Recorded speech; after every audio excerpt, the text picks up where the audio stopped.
Hey everyone, and welcome. Welcome to Las Vegas on Super Bowl Sunday, Schlemmer. I like to say welcome to Lost Wages.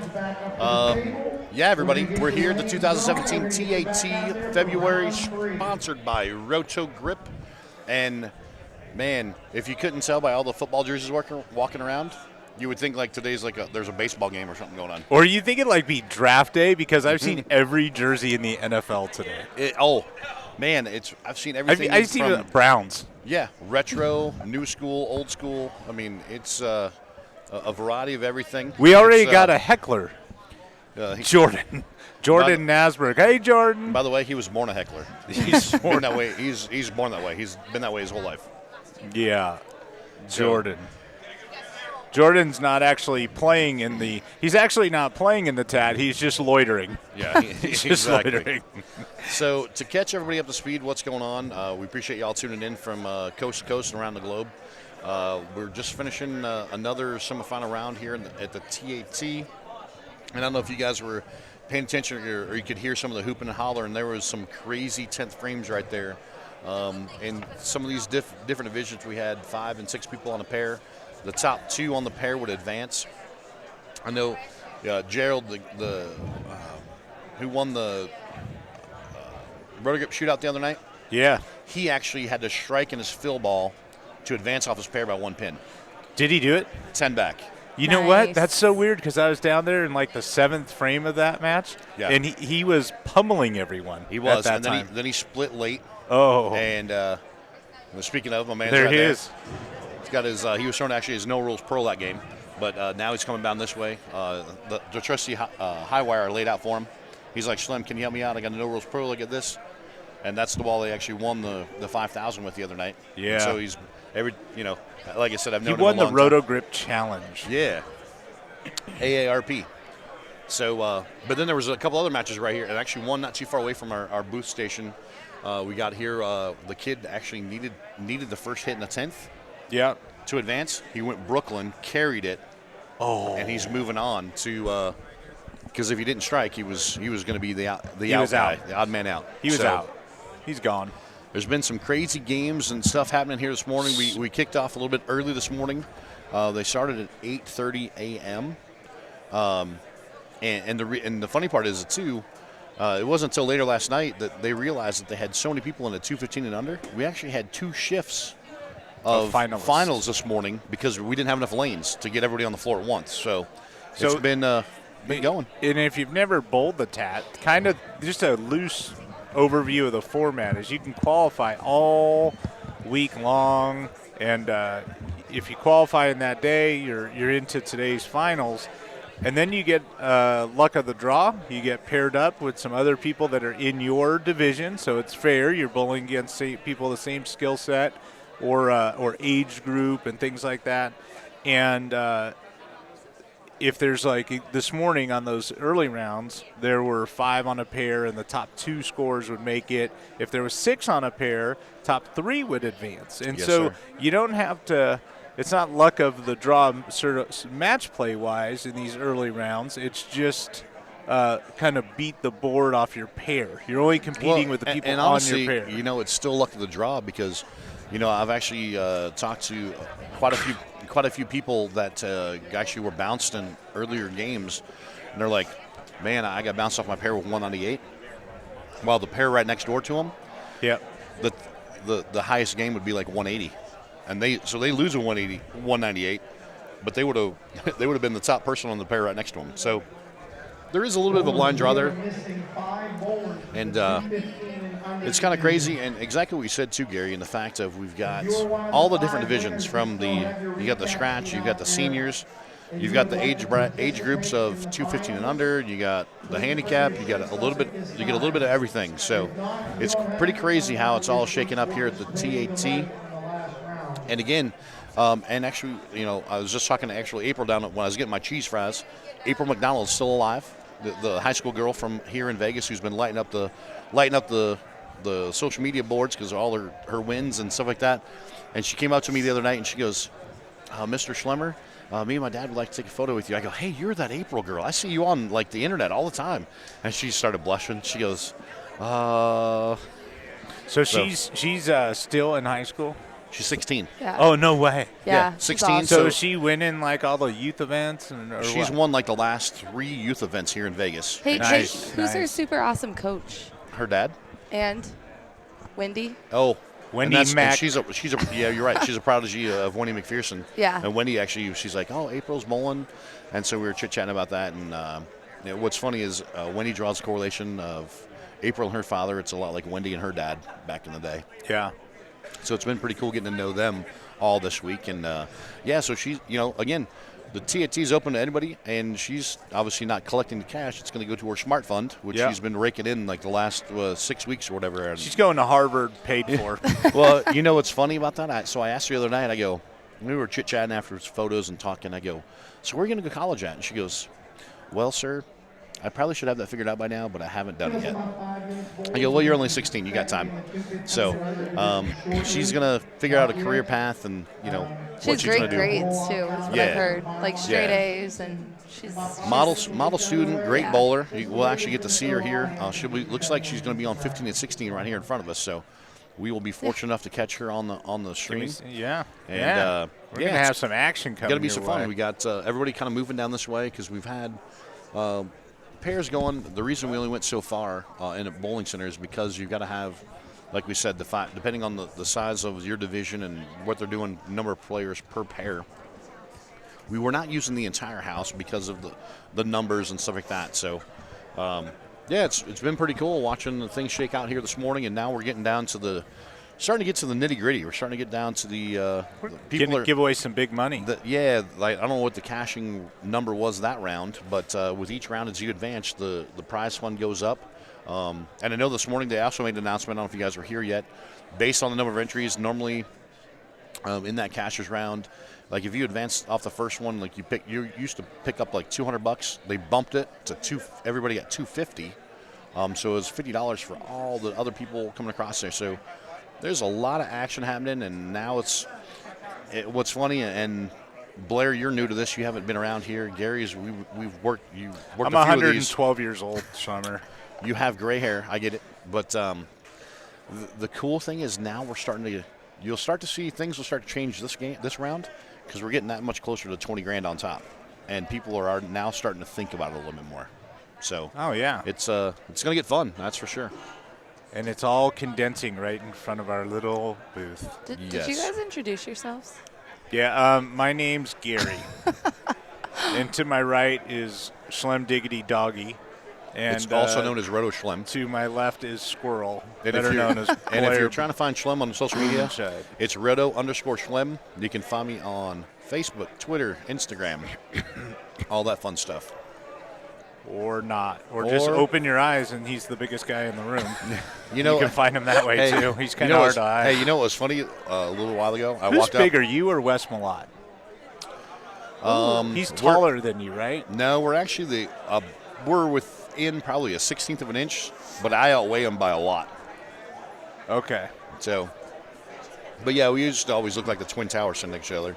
He lost a little weight. He told me, he said he's given up. What did he tell me? Like, well, you haven't seen him. Sweet tea or something. Well, like I saw him in Reno. Yeah. By the way, my man hadn't lost weight. He put a few back on. No, he put a few back on, but we did this.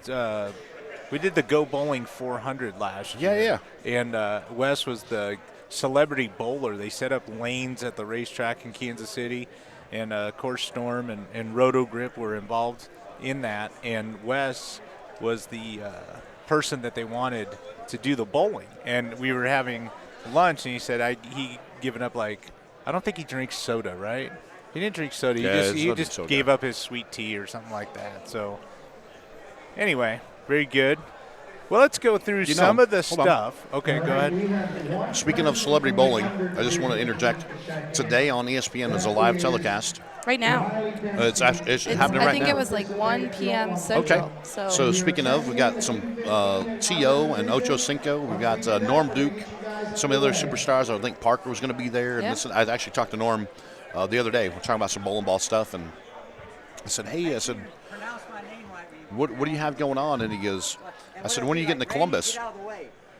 I said, when are you getting to Columbus there for the Players Championship? He goes, well, Schlem, I'm flying to Houston. I got the Super Bowl thing, and he was pumped about that actually. Getting all the stuff happening there with the Super Bowl, and with it being game day, and then after those guys have to then pack up because practice tomorrow for the Players Championship. We got bowling action. We got bowling. So what I wanted to say is I didn't get normally when we get to this point in the tournament, and I will get this. We will have Nick Duplon. He'll be our gopher. I'll send him into the tournament office and get the stats. But normally Jamie lets us know total entries, which I don't know the answer other than it's a lot, and it's a very how many people number. cashed and what the cashing rounds are. So we'll get all that information. And one of the fun things he always tells is how many games of bowling have been played this week through the TAT tournament. Awesome. And so what I think I'm going to do with that information is have that for our super prize giveaway. The person who guesses closest without going over, I like it, is going to win. And Schleim, you got to approve this, but I'm going no rules Pearl because that ball's stupid good. In fact, someone just bowled 900 with it this week. Gary, it's pretty funny you mentioned that. The no rules Pearl was used to shoot 900. What was it, Sam? What's his last name? You got Blair, the social Esposito. No, it was close to that, though. Yeah, it starts with a G, I believe. No, it's Esposito. Gary's right. It is Esposito. Yeah. Okay. Once again, Gary's right. The old guy knows what's going on. He and there's 5,000 video angles of that 900. I wouldn't go 5,000 because there wasn't that many people in that bowling center. But I say 28. 28 people had phones out. It's amazing. Taking pictures. It's phenomenal. Well, guys, and that's one of the things I've been talking to some of the people talking about different things. My take on it is, assuming that's approved, which I'm sure it will be, it'll be the 32nd 900 series. And I was just talking to Ken Keegan there in the pro shop earlier. We were talking about it, and he goes, "Hey, he goes, what was that ball the guy was using?" I said, "No Rules Pearl." He goes, "Yeah, that ball's pretty good. We've sold quite a few of them this week." Yeah. But talking about the number of games bowled in the history of mankind since I've been keeping track of that stuff. Yeah. There's only 32 times somebody's had perfection in a 3-game set. Yeah. Yep. Think about roughly your sanctioned bowlers, non-sanctioned bowlers, or roughly 2 million people that bowl in some type of league a year, times 3-game sets, times a full league season. Yeah, times the world. That's like billions of sets bowled, and it's only happened 32 times. Yeah. Well, Glenn Allison, Glenn Allison would actually be, 33, but it's kind of crazy when you're trying to put that in perspective. And you talk about the people with the hole-in-ones, and which I've never had one, by the way. I don't know, Gary, if you've had a hole. No, I haven't even hit a green yet in regulation. Gary's still 0 for life in greens regulation. Green and reg. But you hear about the amount of hole-in-ones and the amount of holes played per year. It's the correlation. The bowlings, there's that many more, and kind of crazy. I know, and I know that a lot of people go, man, people are bowling 900s at a fast rate, and I think, well, yeah. Like every sport, the equipment is getting better and better and better, right? Mm-hmm. And so that definitely, it helps, and sometimes league patterns. Yeah, the bowling balls are so great. Look at Jesper just set the PBA. He was a high average on the PBA tour using urethane almost all year. Urethane.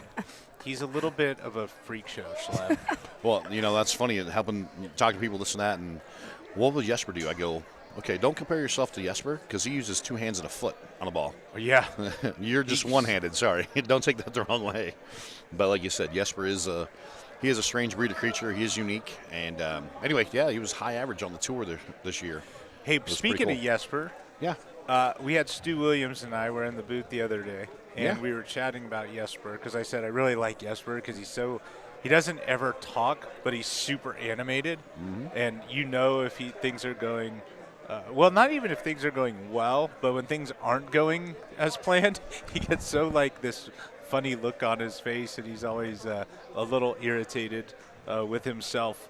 But what Jesper just won the sports person kind of thing of the year for Sweden as the newcomer in all of sports. So it was like in all sports in Sweden, Jesper was. And it was a black tie affair with tuxes. It was on their major network, so it would be like in the States, like ABC or something like that. Right. And it was filmed, and Jesper got up and gave a great speech. And a tux and the whole deal on stage. It's kind of like the SB deal. It was pretty cool to watch that video. I'll watch that video as well. Yeah. So congratulations to Jesper, who's now in Columbus. To the youngster. I have a bit of a cough today. I apologize if I coughed during the Well, you know I have what? cough drops broadcast. You do? because I've been sick for 14 days now. You've been sick for I'll tell you guys, I mean, the tough part is I'm going to eat Schlemmer's French cheese fries. Yeah, Actually, I don't The, know. the tough thing that's been happening for me is when you're not, I've never smoked in my life, but dealing with all the cigarette smoke, Oh, that's yeah. really, I can feel it hit my lungs every time. Like I walk by the bar or walk around the spots in the casino, it's like, Right. struggling to breathe. My eyes get a little irritated. So it's just kind of crazy how that all works when you're, we look back and not being exposed to it and then you get thrown in it. But Yeah, basically all the bowling center. For those who've never been here, by the way, let's talk a little bit about the venue, the Orleans, which is going to have some renovations coming up.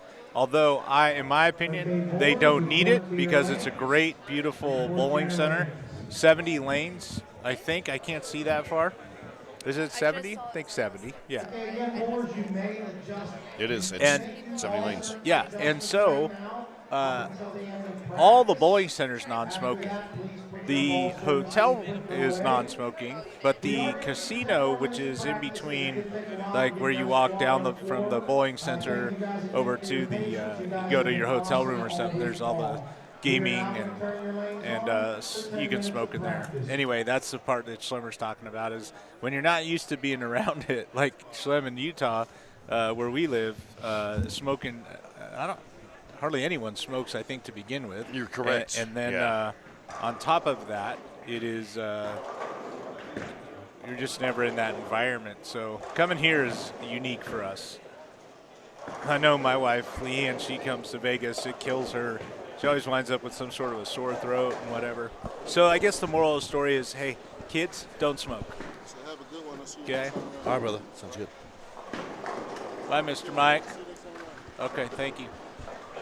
Mr. Mike from Logo Infusion just swung by the booth. Speaking of that, Ken Keegan, who owns Logo Infusion and K&K Bowling Services, a big bowling outfitter in the Las Vegas market area, is in the building today, and I asked him if he would join us in the booth in a little bit. He said he would. If he's got time to get a break away from the paparazzi and everything else, he's getting photos taken. Yeah, And I think he was back there He's a signing megastar. autographs.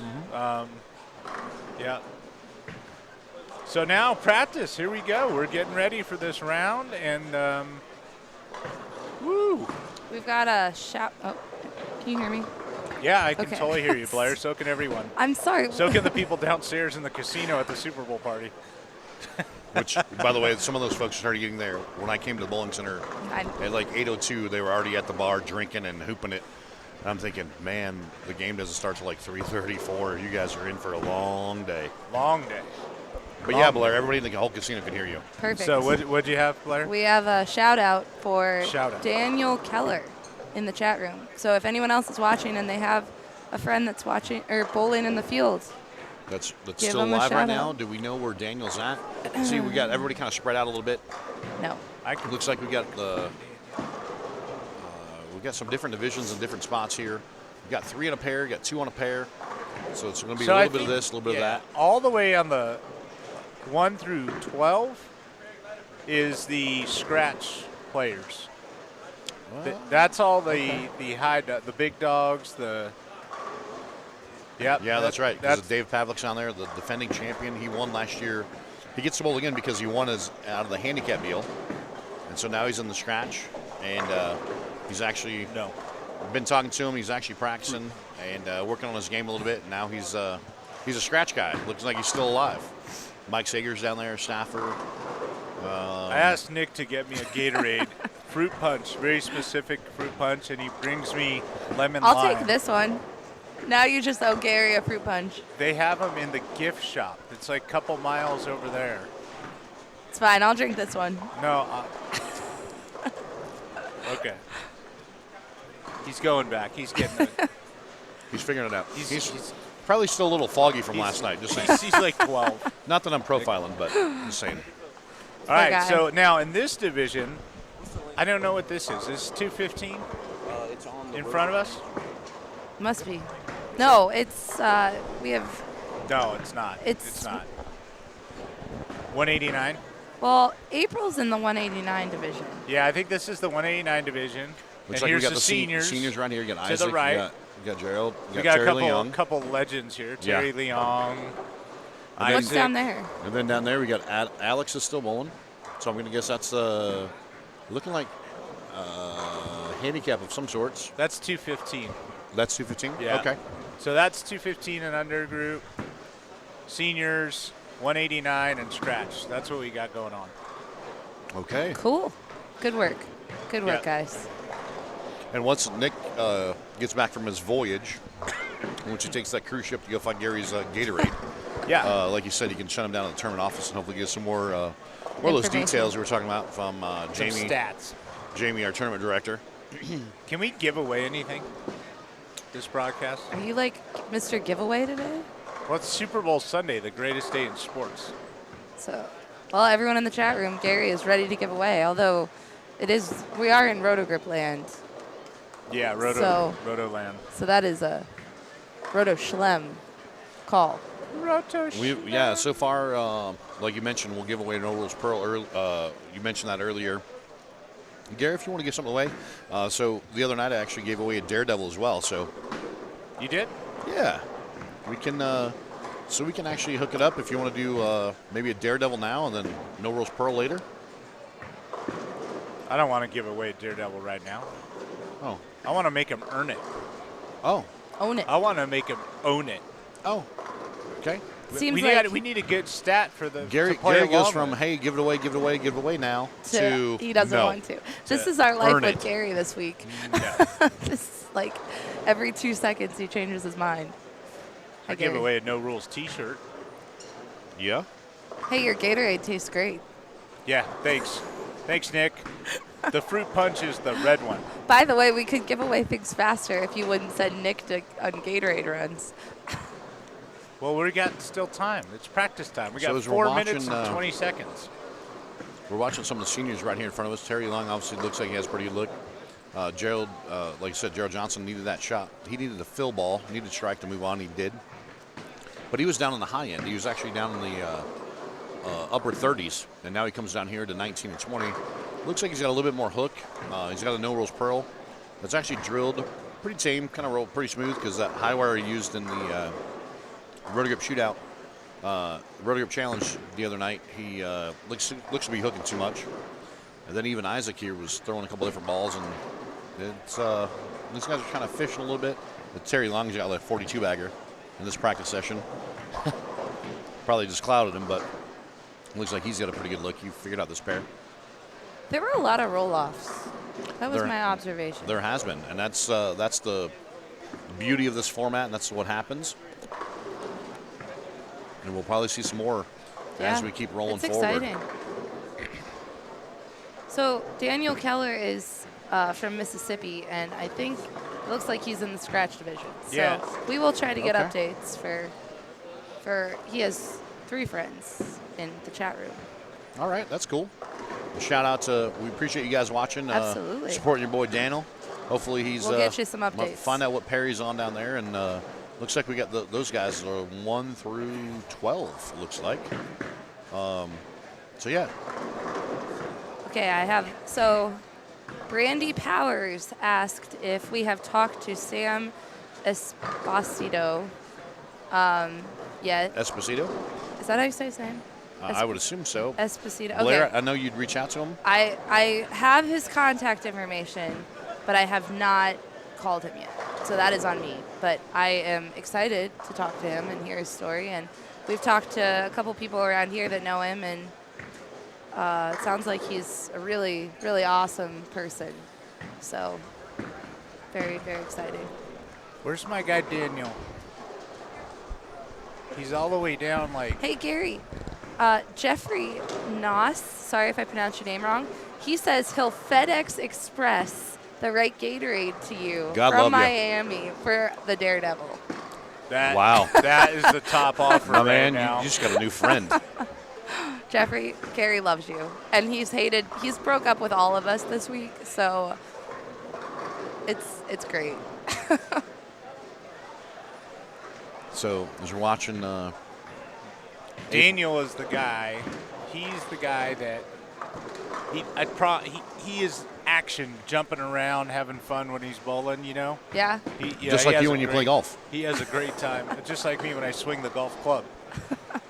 Feet moving everywhere. Yeah, like Victor. One of those deals like you hit the ball and you flip your club like a walk-off home run. That's Gary when he plays golf. So Daniel's on 5 and 6. I just wanted to give that because I know there's people concerned, and he's bowling. Interesting, Kevin Gagnon, a champion, a past champion, is down there. 2 lefties on the same pair. Wow. One of them is going to advance. So they have, and they're not the only one, just so you know. There's 3 people on that pair. Okay. So Super Bowl Sunday, we got bowling. Who's your pick for the Super Bowl? Simon. I'm appalled that you asked me that. It is they Atlanta don't know back home. Falcons and Matty Ice Baby. Yeah, the league MVP. I'm so happy because I think Atlanta's, man, I just love what their team's all about this year. They are having fun and getting it done and putting up points, and the Patriots are my least favorite team. Sorry, Patriot fans out there. Schlem. That's right. For those who don't know, Gary's address is Hey, you got another. I wouldn't do that to your wife. You got another Gatorade offer. Yeah. And this time it's a whole case of fruit punch Gatorade. I would love Gary's that. making friends. Love it. Barrett and I would love some fruit punch Gatorade. The update is Gary still doesn't have Gatorade. And you know what's great about Gatorade is it replenishes your system, but it also mixes well with alcohol, in case you're keeping score at home. We're pre-gaming, not. So it's pretty interesting as we're watching the practices wind down. You hear Ed, it sounds like the wah, wah, wah, wah, wah. Like I said the other night, that's Ed Duff. Speaking of Hall of Famer, Wendy Mack. And I don't know if you guys heard. You can't see her on the screen right now, but she's standing right in front of us. She's awesome. This is her last time working the TAT. She's officially retiring because she's trying to wave. No, she's still not in view. Keep going. Keep going. Keep going. Keep going. Keep going. Wait for it. Wait for it. There she is. Wendy Mack in the house, and she's been working. She works for Brad on the high roller stuff, and they've got so much stuff going on. And she told Jamie she'd help out here, and so Jamie's got his crew of people. Now he's taking back over, and he's going to work on replacing Wendy, doing what she's done over the last number of years here at TAT. And let's get some bowling action underway. And it looks like we've got a variety of stuff everywhere. Seen a lot of Daredevils on the lane. Seen a lot of No Rules Pearls, High Wires, Wreck'ems. It's pretty cool right now seeing all the different Roto balls. Gary, I have a special delivery. Mr. Ray wants to know if Joel is still alive in the tournament, and the answer is no. Joel, who's an amazing bowler, got booted early. Sorry, Mr. Johnny Ray. And so, I don't know if you guys can barely see it over here on the right side of your screen. So you've got Isaac Emke is actually from Mexico. Isaac's now the vice president of the Mexican Federation as far as bowling. So he's going to be very integral in helping their, talking to Alex and Isaac. They're going to work on growing the bowling federation down in Mexico. So it's pretty cool. Yeah, Isaac's a really good bowler, so he's been integral in helping Alex bring people up here. But now those guys are working together to grow bowling in the country of Mexico. So it's really cool. April's mom is in the chat room. Hey, April's mom. Yeah, and her name is Darlene. So. Hi, Darlene. Hi, Darlene. We love April. I'm just glad I got to meet somebody famous like her. I know. She rocks it. She's pretty cool. I'm her friend on Facebook now. Well, I'm not that cool. It's cool. I need to get there. Obviously, I'm not cool enough yet, but I'm excited. She's awesome. And so we're watching some bowling action right here in front of us, folks, and we've got and you'll see a bunch of unique different styles. There's quite a few two-handers, and righties, lefties, young, old. There's a mix of everything going on, and it just goes to show that the varieties of styles and the competition here at the TAT. Everybody kind of in their own division. It's pretty cool how this all shakes out. Anyone can win. That is correct. I don't know if I could win, Blair. Good point. I don't know if and that's my thing all the time. People ask me, "Oh, you bowl this and that." I go, "Well, I don't get to bowl too much." travel schedule and everything like that. And we're talking about that 900 the other night. I go, man, I get nervous when I got like a 2-bagger because then I know if I get the next one, that's a turkey. Yeah. Then I start you shaking. get a patch. Yeah, I start shaking. Couldn't imagine throwing 36 in a No row. way. I couldn't either. My boy Josh right here on lane 17 just went 3, 6, 10 and missed them all. Okay. It's a good start. That's got to loosen your swing up. No, that's one of those deals. If It's you're gonna miss tough. if you're gonna miss anywhere, you're gonna miss in the first frame. Yeah. That's the best place to miss because now he can Nose rattle off curl. a few shots here. Freak charge. Again, it's early; anything can happen, and we're gonna start seeing some more lane transition too. Yeah. We've had, like I said, rounds started this morning 8:30. We've been bowling nonstop, which is a couple short breaks here and there, with verifying scores and moving people around, and so the lanes are. We're now in the 12:30 hour, so we've got 4 hours of bowling happening on these lanes down here. So things are gonna be interesting as it all shakes out. And so you guys 5 on the spare, by the way, on 19 isn't helping the score. Spare 5-2. okay? Thanks, Captain Obvious. Again, early in the match, and so for those guys, as we're seeing the seniors deals, they got 2 guys on a pair, so obviously the winner off each pair is going to go to the next round. As we're looking at some of these other pairs that have 3 on a pair, and then go all the way down to our other division down here, we've got 5 on a pair. So it's interesting how this is all going to shake out. Ooh, Isaac's fired up. Yeah. And so it's really cool because now we get to the people that are getting out of that. Who do I complain to about our camera angles? Oh, that would be Paul. Camera angles. This guy. I can't see anything. Why is the camera pointed at the ceiling? Paul, Gary is mad about the camera angles. Cheers. Paul's looking at me. Now he's not happy with me right now. He put his earphones back in. He's and he's ignoring ignoring you. me. He's going back to the regularly scheduled programming. That's how we deal with Gary. That's not a bad idea. But Terry Long leaves the 9-10. He did. Gives it back Gerald's 27-22 in the second.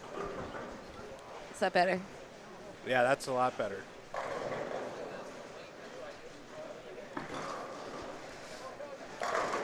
Actually, Paul, if you can hear me down there, actually, you moved it down and it fell back down probably like another inch.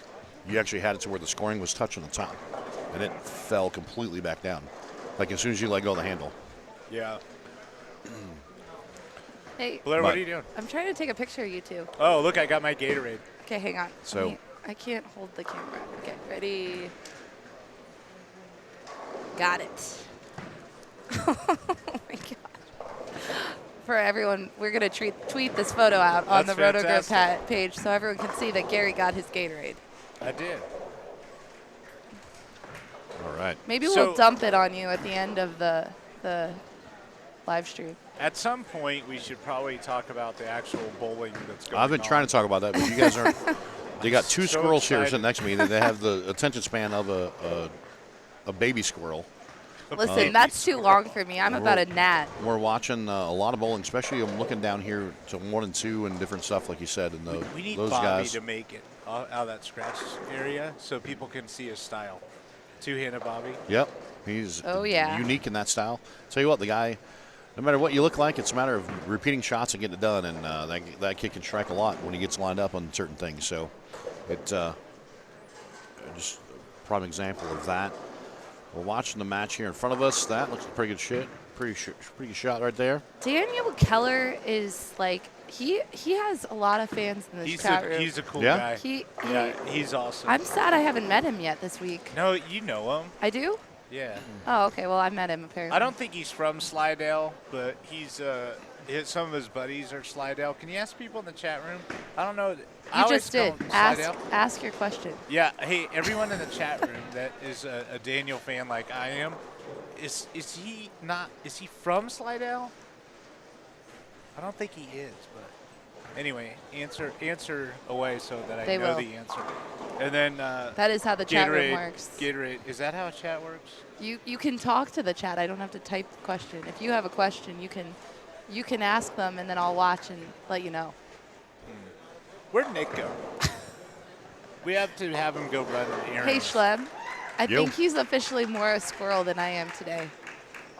And that's hard to do. Well, you never know. Gerald looking for It is a early. double. That's high. Gerald, that was high. That was high off his hand.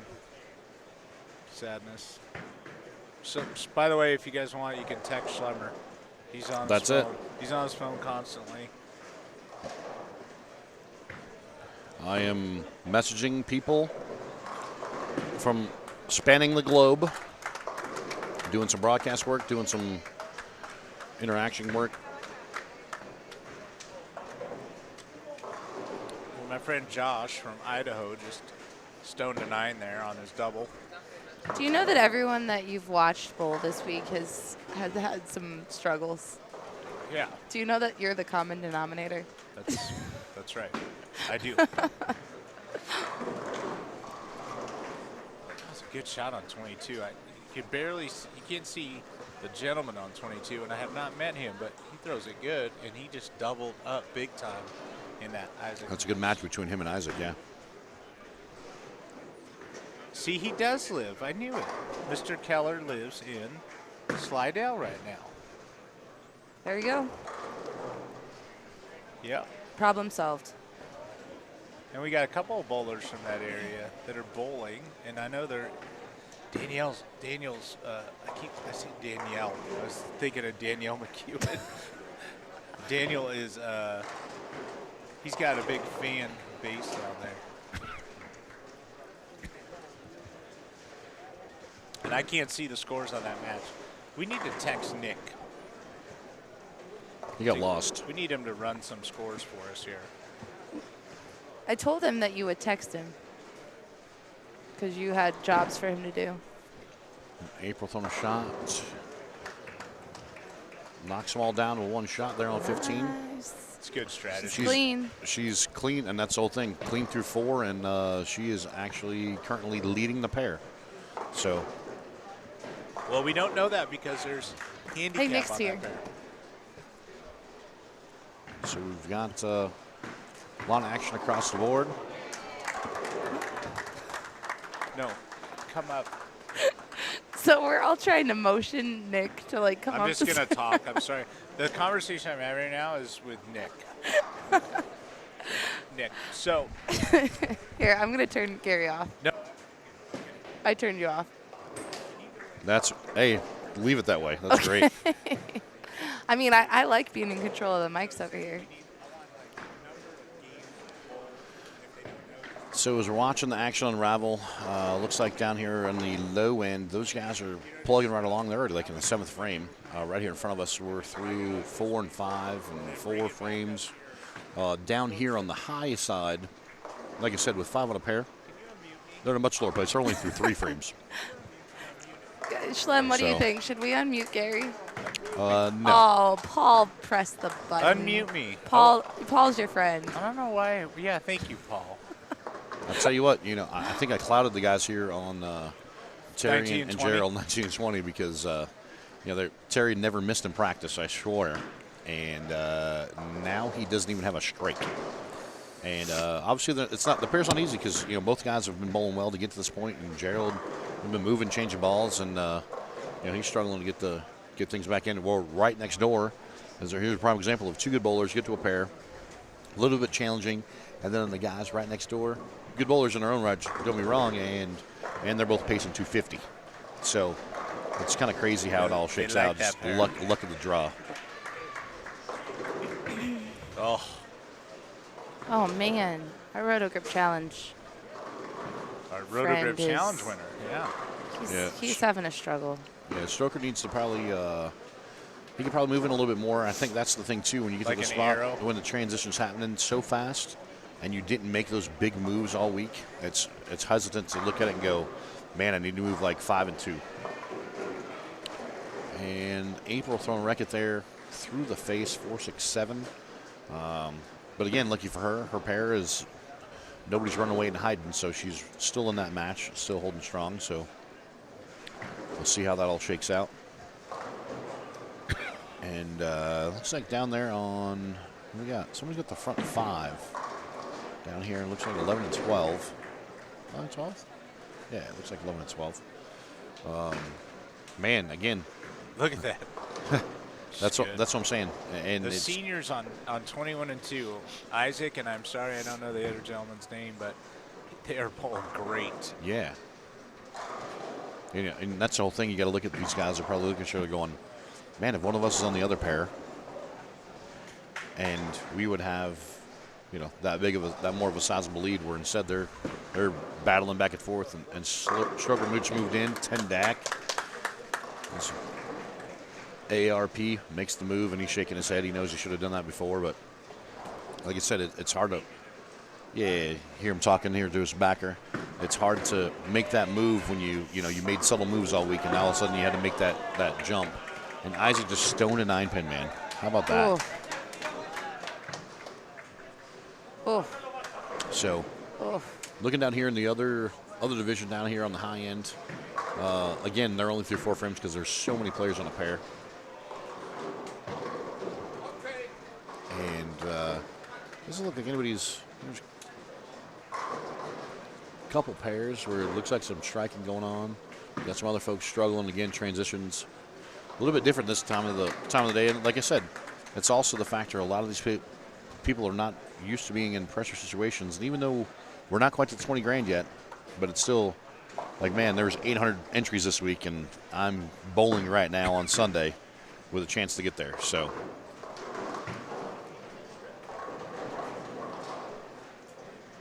April, she just went open. Okay. Oh, April. Changes the game a little bit. That whole pair is now shifted there. And Terry, after catching a strike, just like Gerald here in front of us, Terry actually goes through the face. Again, not a big enough move. And Bobby, your guy down there on 9 and 10, he's actually, man, whoever's, let's see, who's coming up. Someone's got the front 6 there. Front 6 coming up behind him, so that's kind of crazy how this is all shaking out. And as you guys can look over our shoulders, there's the crowd of plenty on both sides here, bleachers and standing room only, watching the finals, hoping, some hooping and hollering, hoping for some good action, good wins. Hey, man, my man's got packing up a 6-bagger there behind it, so it's going to be interesting 9th and 10th frame here. Actually, they're both through 9 into the 10th. Oh, gave the 6 and 10 a run. Did you send Nick on a update for the scores, or to get stuff from the tournament office? Stoker again didn't make the move, pinched a little bit, carries the Brooklyn. That could actually turn out to be the change in the match right here, as Terry's yet to throw a double. Gerald's actually catches the double on the key crossover, so it'll be interesting to see how this all shakes out. And our boy Kevin Gagnon down there, he just slapped one out, but looks like he wrapped a 7, so that was probably a slap out of frustration, it looks like. No, I think he struck, didn't he? No, I saw a 7-pin. I thought I saw the scoreboard had a 7-pin up there. Well, maybe not. We're about a country mile away from that other end. Yeah, I don't know what you think you're seeing. Eagle eye. You can actually see, when the spares are left, you can see the little pins pop up shortly thereafter. Oh, April got it left. Oh, man. And so there's our boy Alex over here on. Alex Artunda from Mexico. He's Throwing well. Throwing a wreck-em. That's high. Alex, that's high. I like his jersey today. It's on a 3-bagger, huh? Spare 3-bagger through the face. Oh, do you know why I really like his jersey? Look, he has social media icons on his sleeve. He has a Facebook and a Twitter symbol on his sleeve. Okay, well. Wow. And for those of you looking for useless information, Blair is your girl. No. All right, fine. Sorry. Look at Isaac is bowling 240-something with the solid 9 and lost. That is correct. That's what I'm saying. And on the pair right next to him, these guys can't hit the headpin. Correct. Terry Leon. Oh, good shot on 20. Swing in the match goes back the other way, so we're through 8 frames. And Got a 9-pin match here.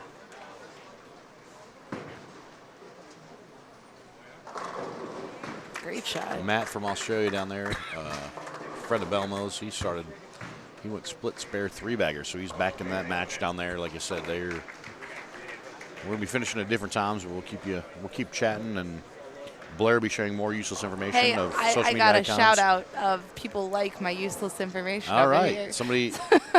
They do. Yeah, they Wait. said you can never have enough useless information. Waiting for Blair goes, hey, did you see that guy? He's got a Facebook icon tattooed on his forehead. That's awesome. Look at that. Listen, Hey, I want to say something about Nick, our gopher, the guy doing the running today. Yeah. He couldn't. He just texted me. He had to go back to his room. So who wants to know the report on 3 and 4? You're not going to get it, and it's Nick's fault. And so aren't we like inviting him to like our Super Bowl hangout and Yeah, it's one of those deals that, you know what, Gary, it's hard to find good help these days. Let's put it that way. Okay, well, April just went 10 back off the adjustment. And that's good because Good she for went her. 3 splits in a row. So, and again, looking at the size of that match, you get 9th and 10th coming up. If she can catch a double somewhere in here, anybody actually really on the pair, that match is still up for grabs. And exactly what we said here on the pair next to us. So Isaac shoots 248 with a stone 9 and loses by 10. His opponent shoots 258. I've got more support from Which- the chat room over here. Which are the 2 highest scores I've seen this week, 248, 258. There's been some 300s and some different things. These pairs in here, though, have been relatively low scoring, 17 and 18 especially. Usually right in front of us is low scoring. Yeah. That's the pair I'm closest to. Yeah, It seems like a challenge. Wherever Gary can get closest to, that's where the cloud happens. It's true. And so, looks like we've got some interesting frames happening down there in the low end matches. Some guys kind of trying to run them out, not running them out. A lot of splits. Seeing some 210s, 248 10s, pocket 710. A little bit of this, a little bit of that. Again, folks, we apologize. We don't have, we're not ESPN or Fox Sports. We don't have, 47 cameras and lights for every camera. So We'll work on that. you have to bear with us as far as being able to see names and see as far as what we have. And our messenger, Nick, Fell off the. went back to his room. Probably he got tired, needed a break. That's probably what it was. Yeah, it was too much to go for 2 Gatorades. Getting the Gatorade, yeah. Yeah. Is there anyone else that we could? So- I know in the scratch division on 11 and 12, someone's going to win off that pair with like 170. Nobody wants to advance. You're exactly right there, Gary. I feel like I should fly Baird in and with his one ball and tell him to go down there and bowl. I thought he had 2 Wow. now. Nice He talk. upgraded. He's got 1 now. He went up in weight. Oh, okay. All right, 170. Okay. And Terry's already got that in the bag, so as long as he stays behind the foul line and keeps on the lane. And late goes the 8. And this is we got a pitcher's duel right here in front of us on 17 and 18. How so? Got 139 in the 9th. We got 144 strike in the 9th, and then your guy here, the guy in the B slot is That's Josh. that's Josh here in Yeah. the B slot. I think the name of his company is Elite Chiropractic Okay. Care in Idaho. Cool. Yep. He's a chiropractor. I could definitely use one of those right now. I could use a massage therapist. I love chiropractors. They make Alex down everything here feel better. catches a strike, so he's got spare 3-bagger, spare strike. Got 117, 137 in the 6th, 124. Got some tight matches down here in the handicap divisions. And Shlem there's has really good another eyesight. shot through the face on here in the low end. I wear I contacts. can't even keep up with Slim. I don't even know what he's doing right now. I can't see. His head is going back and forth. He's like a bobblehead where the head rotates. I and feel it's like I'm just- watching tennis. That's the best way to report it when we don't have 19 cameras. I so can't see 2 lanes down. I don't know you how probably he's need, seeing probably need to down go to an there. eye doctor. Just saying. And it looks like Terry figured something out there towards the end of the game, catches the 4-bagger, managed to get to 211. Right here in front of us, and the interesting Slim, fact. we don't care anymore about the score. We only care who wins and advances. Okay. Who is it? Nice talk. Terry? Gary, stop Oh, being converts mean. the washout hey, there is in the something 10th. going on down there. What is? So that moves him into the first the spot. local one. He had it. And so Part of Team Harvey. Team Harvey's doing a bunch of. They're all yelling. Hey, it looks Eagle Eye, like- what's going on down there? looks like Dempsey stepping up here in the 10th. He's got 131 in the 8th, strike up in the 9th. The local kid there's got 154 in the 9th. He picked the washout. So he's got one potential 174 on the board. So this shot here for Mr. Dempsey is going to be the make or break shot. And you can tell he's thinking about it. He just went through his routine, stepped up to the edge of the approach, and now stepped back and went for kind of a reboot. Back to the grip sack, back Went to for the a jog. Went back to for see the if Nick's in rosin. his room. You see him shaking it out, trying Maybe to Nick went to get you more Gatorade. trying to stay calm and loose and stay in the moment. And we'll see how this goes right here. This is a crucial shot in the match. Off his hand. Does he like it? He He did. likes it. Slap. Virtue bowling, so he must be one of the part of the contingent from Arizona, I would assume. Yeah. Looks like part of those guys are that crowd of guys is right there behind him cheering. So There is a crowd. There is a big crowd over here. We got a lot of people. There's more useless information for y'all at home. Happy to help. it looks like the match right next door to those guys.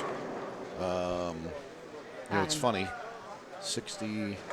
Yeah. So Mr. Dempsey there is going to advance, and he's only got a potential 190 left, but he's beaten the 172. One of the pair next to him. And you've got 220 and 250 advancing off that pair. I think Josh won that one. I believe he did. I believe he is And out of wood. Is he out of wood in this situation here? Yes. Whew.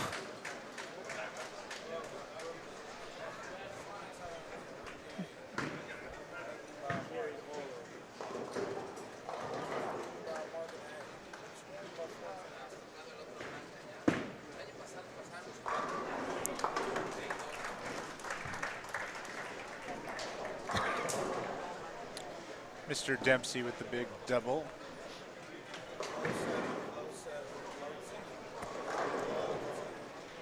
And with April there on 15 and 16. We have no up. I'm going to go get my own update. Blair, can you get my mute Okay. button? I can. Gary is muted. We'll decide if we'll let him back in. April makes a little bit of a move there, throws the strike in the fill. 163 puts her as the third high off the pair. So are two being It's a eliminated? learning in the- experience. I don't know actually what we have going on based on the divisions and based on how the pair. I don't know if it's one off the pair or two off the pair with fours. Yeah.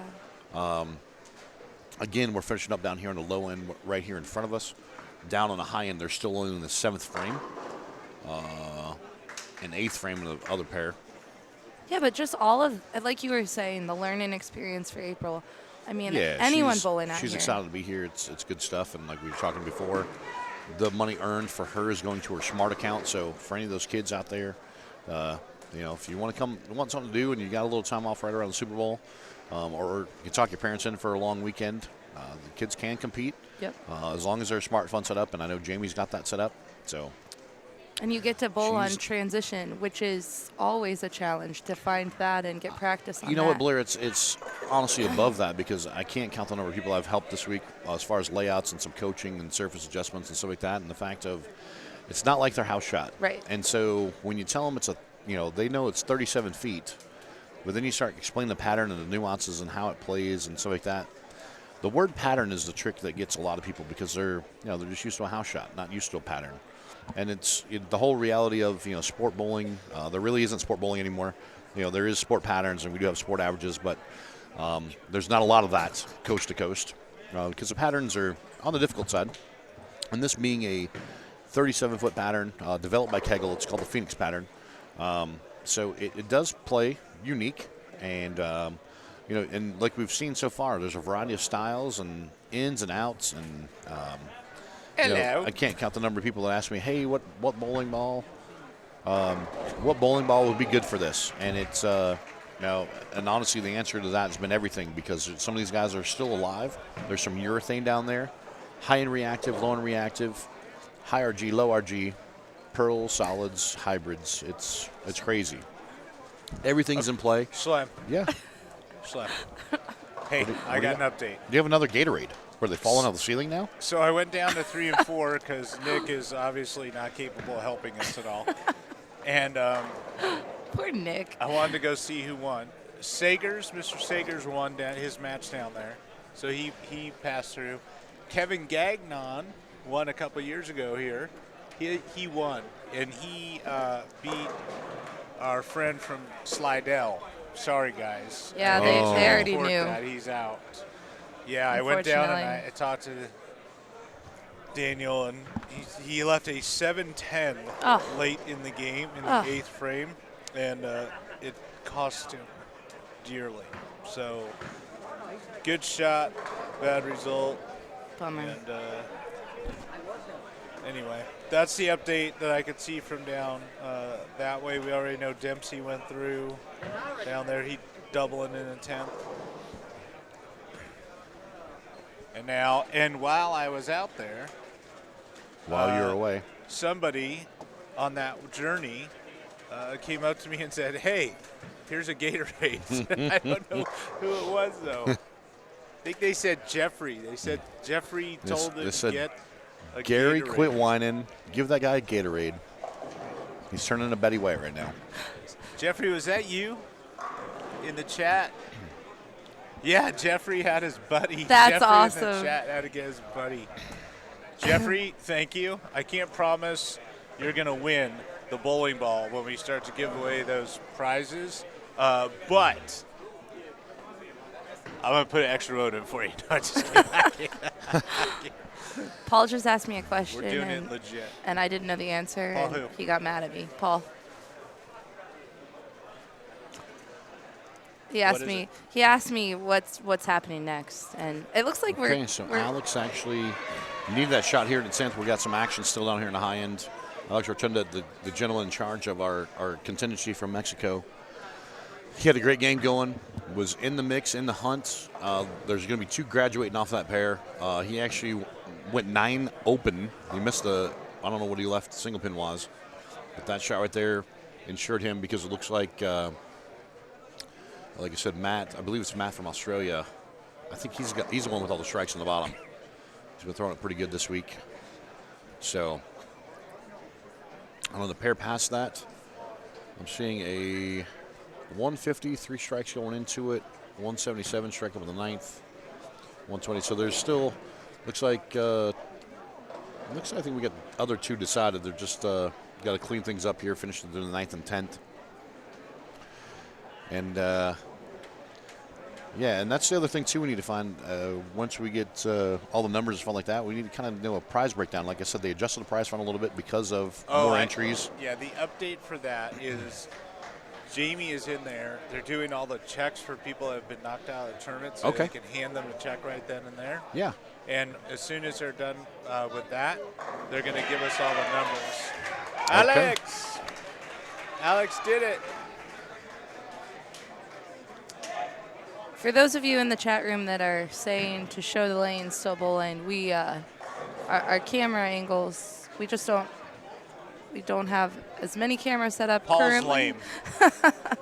Well, I wasn't gonna say that, but here he's coming in for the mic. He's gonna be on players now. Hey, Paul. Hi. We can't really change camera angles too much, given the length of our cords and things like that. Plus, we're waiting to set up like For the actual down lane finals? for the actual finals. So this is where we're staying. Sorry, guys. Don't mean to disappoint people in the chat room, but once the finals happen, the angles will get better. That I can tell you that much. Paul, that was useless information. All right. All I heard was blah, blah, excuse, blah, blah, blah. He broke the headphone. So So you heard as it we from our production crew that the camera angles are going to get better as we get closer to giving away the $20,000. Which makes means, sense to me. but to let y'all know, we still will not have the Visa Skycam tracking over the ball as it rolls down the lane for the finals. Once we get to We like don't the have any TV pair, drones? we don't have the cables set up and to run, or we don't have a drone. So There's going to be like 50 drones in the Super Bowl halftime show, and we don't have one here. Do we need a drone? it's called small budget. So we're just gonna roll with that. And Just kidding. looks like we're Price. finishing up here down on the handicap spot, and looks like Alex advanced with. He had to get past the 213 that was above him. He caught the double, got to 220, and Matt there is shooting 240. So Alex and Matt are going to advance off that pair. And I don't want. You can see that? Yeah. I'm telling you, I don't know. So weird. I need to go to the eye I can't doctor. even see the screen, and you can read the score. So we've I actually want got his contacts. 216 and I guess it didn't matter. It actually was an 8 out there in the bottom left on the scoreboard. So that one advances because the other scores are 170, 160, and looks like another 170 there. So Kevin Gagnon down here chirping in our face. My man's moving on. He's excited. He's a big rotor grip guy. Been chatting with him a lot this week. We were talking about balls, and he goes, Schlem. I go, yeah, what's up? He goes, DDT. Tell me about this daredevil trick. So I explained it to him. He's like, oh, good. I need that ball. I need that in my arsenal. I need to fit in this window. So, there's a lot of goodness coming in the future. We announced a daredevil trick the other day. It's the same core that's inside the regular daredevil. It's got the new Reckless solid cover. It is a pure reactive, so it's not like, say, the Haywire, which actually has the microbite cover on it. This new Reckless reactive. Best way to explain it is just a little bit more mid lane, a little bit more back end than, say, like an IQ Tour solid. So, in case you're keeping score at home on ball reactions and ball motions. And again, we appreciate you all coast to coast around the world following us today and being a part of this broadcast. And Ed here is going to make some announcement. What's in the chat, Blair? Kathy Keller says, come home. Daniel Keller. Enjoy Mardi Mardi Gras Gras and boiled crawfish. Oh, I've never been to a full-blown Mardi Gras. I would love to go there sometime. Well, Something okay, tells Schlem me, just though, invited himself. Kathy was something tells me I wouldn't be able to asking, walk. Kathy, are you Can Schlem Danielle's come? husband? I think it was. Kathy, are you the wife of Daniel? Is that true? Am I guessing? I'm just You're assuming guessing. here. There was. Okay, boys, check in for all divisions. Is at the Brother-in-law, table at 10K potentially? right now. Even if you're in the 215 and 189, please come to the table right underneath the K&K Pro Shop sign. We're Okay. doing all check-ins here. All the check-ins are happening right here behind us. Get you guys right back out there. Winners, advancers. I don't know. Hey, Paul, you got a commercial? Well, he's the one. Yeah, we're gonna bring a commercial to That's the good folks. because I need to go see if Ken Keegan's still around because I know that he. They're doing a lot of exciting stuff with Logo Infusion. They're involved Bring him with in this the booth. tournament, sponsor. Maybe he could chat Sister-in-law. about what's going on. Kathy is the sister-in-law. Okay, so the sister-in-law, Kathy Schlemmer, is coming to eat crawfish. I didn't say I was coming right now. I was just saying that there was one point in time I was down there for a brief time. It wasn't quite attached to Mardi Gras. And we were there for, it was a Chris Paul event the one year. And, it was crazy fun. I'm like, I couldn't imagine when you throw in like When another it's full on. 50,000 people. Holy cow. Better be on like Donkey Kong. Yep.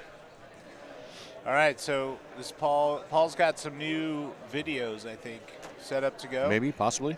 He's gonna hit go in 2, 3, 2, 1. 1. We're out. We'll be back shortly.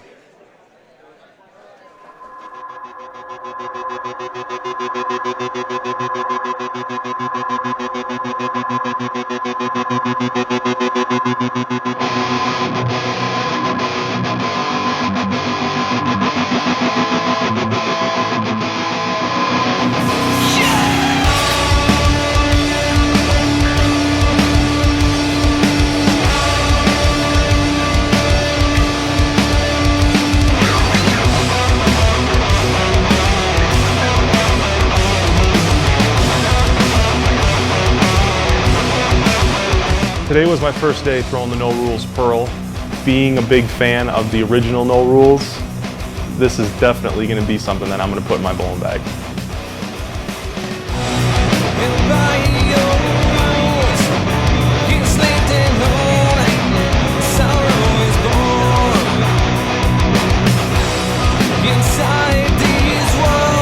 When the No Rules kind of goes away a little bit, just seems to be a little too strong, the No Rules Pearl will fit into it really good.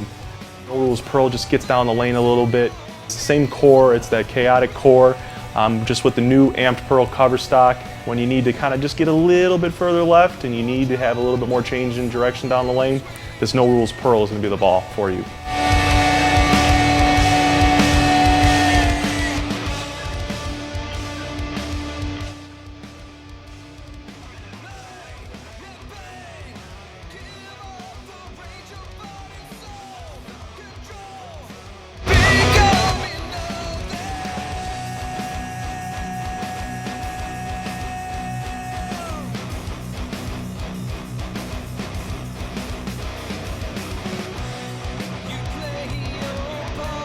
When there's a little bit more definition on the lane, so more like games 4, 5, 6 into a block, absolutely this ball's going to come out and you're just be able to throw it right and just watch it bang off the friction, and you know it's going to go through the pins. When I threw it today, I struck almost every time.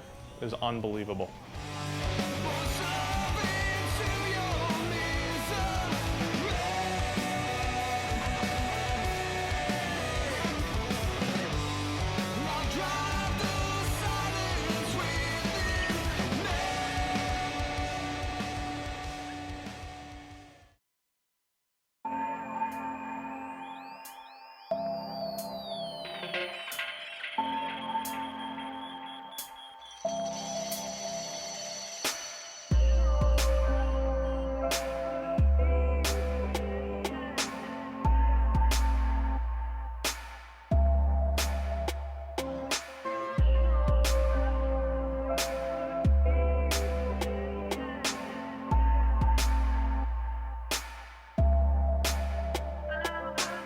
My name is Rocio Restrepo. I'm from Colombia and I've been bowling for 16 years. My eyes got really big when I saw this ball go down the lane. It's something that we were kind of missing on the line. It comes off the spot a lot stronger than what we have.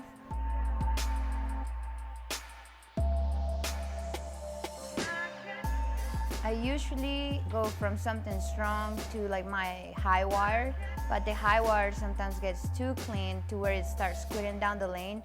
This kind of flips harder, which is what I was missing.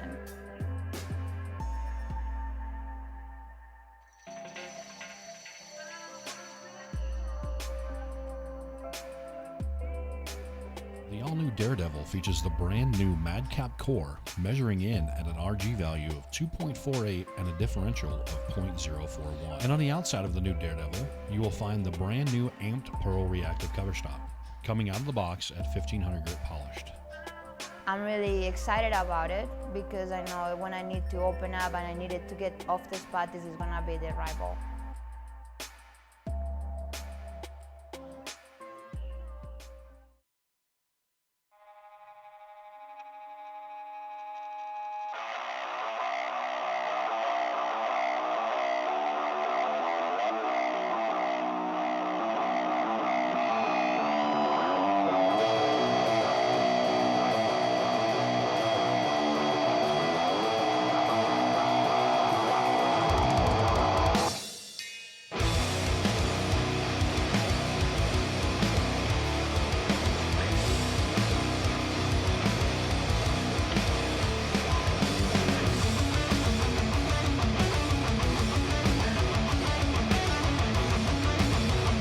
here to talk to you about the new Wreckham.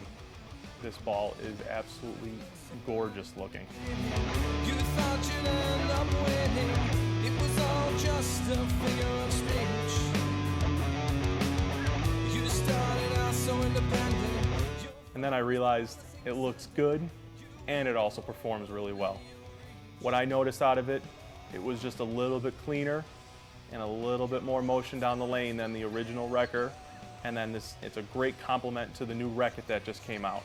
In a normal tournament, especially in the PBA, this ball would come out of my bowling bag, definitely later in the blocks, more so maybe like game 7 or 8 when it comes to more definition on the lane, a lot more friction.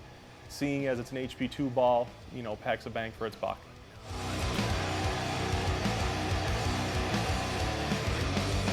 Each day a painful reminder.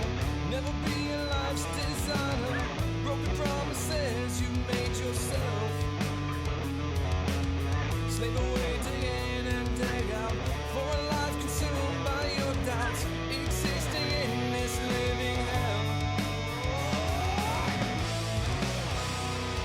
Your hope starts to fail you. With each day you cling to, your dreams start to shatter. And hello, everybody. Coming back to you live at the February TAT, brought to you by Roto Grip. And we got some more bowling action here, and it was cool to finally get to actually hear some numbers. We still don't have the exact details, but we did find out those advancing from this round in each division is guaranteed $5,000. So, and April's still alive over here in the handicap deal. We got some other handicap guys going here in front of us. The scratch guys are still down there in the low end. So that's pretty cool. You win this match here in advance, you're guaranteed $5K. Gary Bueller. I think it's amazing. I'm watching our friend from Australia just wheel on his Daredevil right now. Right. I just talked to him during the break. Yeah. He's like, mate, he goes, I could throw it out to like 3 and it just hooks back. He goes, don't ever stop making this ball. He went and drilled that ball this week over at JB's Pro Shop. Oh, really? Yeah. I got this ball and that ball. He goes, I'm going to go over there and drill a ball. He goes, what do you think of this and that? And I go, well, Daredevil. He goes, you think so? I go, yeah. He goes, I've been wanting to drill one of those, so I think I'm going to go drill one. And he did, and here he is looking at his match if he can advance and at least guarantee himself $5K with a pop to get to $20K. And look at that. In early practice, he just threw it at the gutter and it hooked back. It's pretty cool. Talk about an international event. Alex from Mexico. Matt's from Australia. Matt from Australia bowling, yeah. We got Mike Sagers from Utah. Where is Mike Sagers? He's down there. I need to order a business with Mike Sagers. Looks on the same pair at Gagnon, looks like. Oh, Sagers and Gagnon, yeah.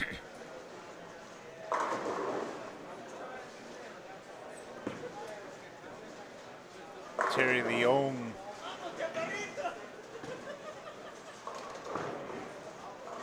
So, yeah, Mr. Sagers, you can't see him. He's way down there. We see our girl April is still alive, so she advanced off her pair. Obviously, that's the one thing we didn't have factored in, folks. We didn't have the handicap because that division, so we didn't know exactly what the games were. So her and the lady that's using the high wire there, they advanced off their pair with handicap, even though April was third on her pair with handicap. She got bumped in there. And Donald there came off the pair right next to him. So it's pretty cool how it's all shaking out here.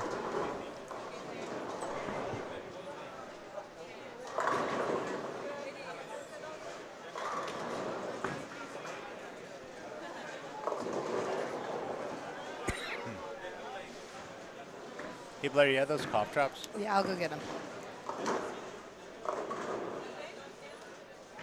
So this is the pair Terry Leong, 19 and 20.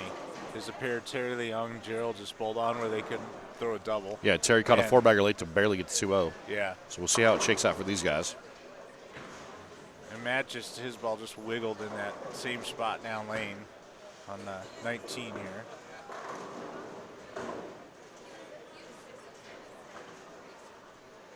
You think Matt, does he work out at all?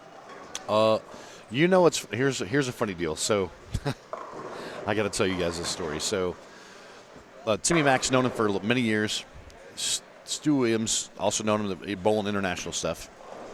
You know, getting to know Matt this week. He's a pretty cool guy. Yeah. You know, like you said, he goes, I'm not Belmo. I'm not as good as Stu or whatever. I mean, he throws it good, but he said something. He goes, I used to be fat like you guys. Me and Stu look at each other. You're like, no way in hell you look like either me or Stu. And his girlfriend verified. She goes, he was pudgy. I go, he was fluffy like us. She goes, yeah, he was fluffy. Yeah. But yeah, he's really worked at it hard, and yeah, my man's all kinds of jacked. So Yeah, he's looks like our boy Kevin Gagnon there he bouncing likes- off a sweep, doing a little rake. He's raking the wrong way, not like raking in a home run in baseball. He's hitting rakes. Only Kevin could do that. I'm telling you. I almost died. Getting cough drops? Yeah, Why? because there's a little bit of a ledge, and the banner behind us isn't really set up against it like normal, and I didn't see it, and I almost stepped off. Wow. I almost died. Thanks, Blair. I risked my life to get you cough drops. And I appreciate that. Thank you. Final shots, bowlers, final shots. And again, to those of you over there bowling for the championships of your division, I would like to wish you the best of luck. When your lane lights come on, bowlers, you may begin. Good luck and good bowling.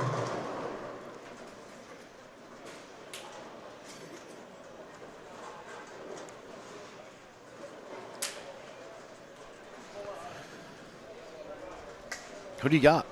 Who's winning what where? What do you think? Yeah, it's tough to pick. I mean, Matt's just wheeling on this ball right now. It's kind of hard pressed to think that he's gonna not get it done. But Alex is awesome too, and I didn't like Alex's look as much as I like Matt's. Let me put it that way. So I think Matt in that match. Sorry, Alex. We're brothers. We hug. Alex has a lot of people here. You might have 70. to. You might need a bodyguard walking out. 70 friends from Mexico Alex brings up to this tournament, so it's really fun. Normally, Alex is in the back coaching everyone, and now he's the one bowling to win his division. That's it's awesome. Pretty cool. Yeah, and he has a lot of his teammates watching and cheering him on. They all stick together. They It's all cool. have fun. They all travel and have a good time. It's cool. It's a cool thing. I love it. It's one of the great things about bowling. Yeah. We meet these people from all over the place, and they're also so nice, and just a good bowling's a great community. Absolutely. Got your back. Oof. Oh, And tricky. the cloud has fired in. 3, 6, 9, 10. I was straight going away. to say that you almost don't want Gary rooting for you in your match. Most of the time, yeah.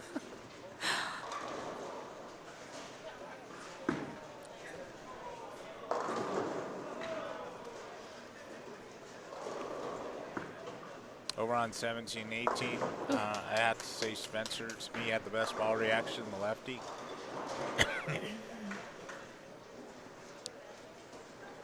I do know this. Switch to a no rules down there. Go ahead. A little bit. Yeah, April, you can move left of 20. Just saying. Just learning.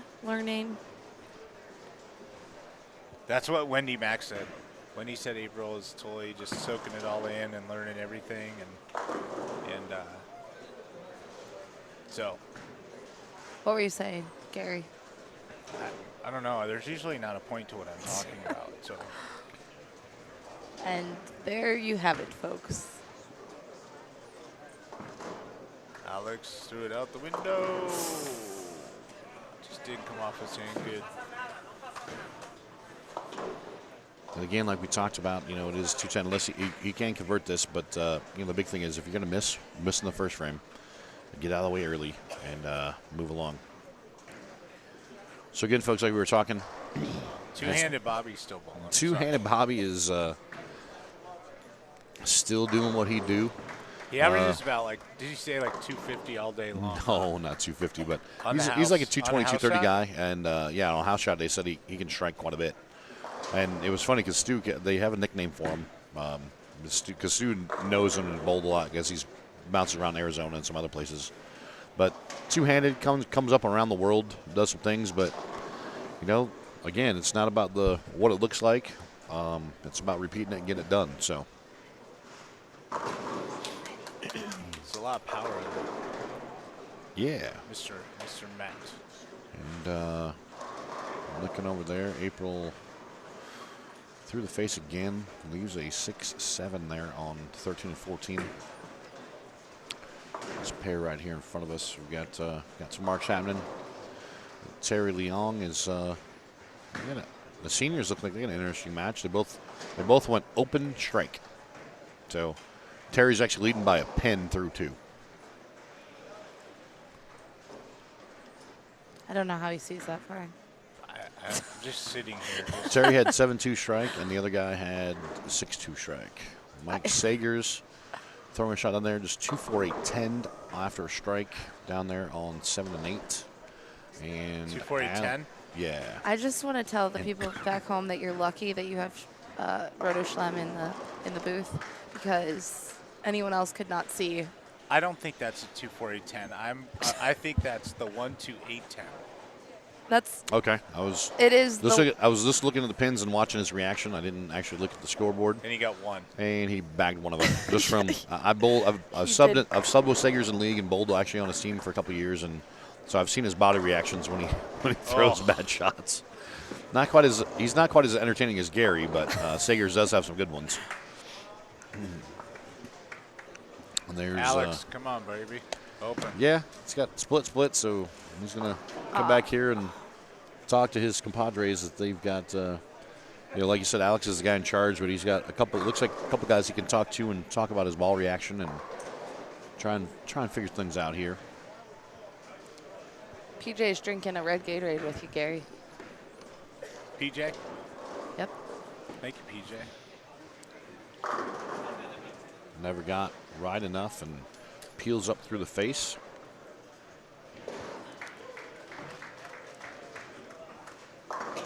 Ooh. So Spencer left the solid 9 his first ball, which is like our solid 8 on the right side. Then he strikes. Then he leaves a solid 8 for his opening 3. And what was Gary's quote? He had the best look in Yeah, the practice. best look and he gives strike. Gary, I never want you to say I'm bowling good if I'm bowling something.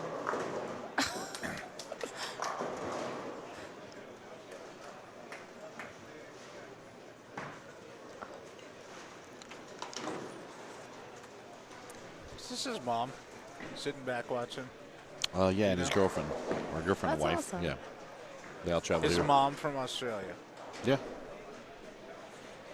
They say they I went. want to come to Vegas for Super Bowl. Heck yeah! Look Yeah. at all the people that are here. I think So- they're going to New York too. It's one after of the this. biggest, happiest days in Vegas is Super Bowl Sunday here. Happiest kidding. day. It's like Well, Disney happiest World. and unhappiest. Kevin Gagnon. 7. Oh, he struck Oh, wow. and he's slapping it out. It was a late 7-pin.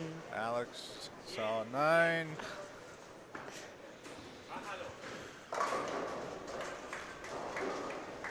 Two-handed Bobby's looking. He wants to know if he could use 3 hands. He's not happy right now. Something happened bad down there. He's very discouraged with whatever happened. I think there's a 10-pin. What can't you see? Well, I can't see what's in front of me. And that's like And he has glasses on. 20 lanes away. But two-handed Bobby was like 10-pin. He left a 10-pin. Hey, look, I can see. I feel like Schlem.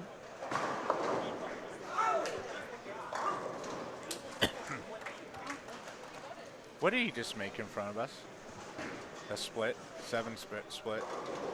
Something hard. I didn't It was see a 6, 7, 10, I think. So Matt, See, Gary literally can't see right in front of him. Prove it. what's that? So we've That got. was a great conversion. Looks like Mr. Gagnon's got the front 3, so Sagers has got strike, Sagers, open strike, makes the adjustment, throws a good shot, Strike. and so he's got strike, open, double. And There's one other person on there. Yeah, and he's got 7-2 3-bagger. Wow. So, it's interesting match down there Our as well. Utah buddy's in trouble down there. Alex, good shot, my friend. Alex cuts the strike there after a 9 spare, so let's see how that shakes out.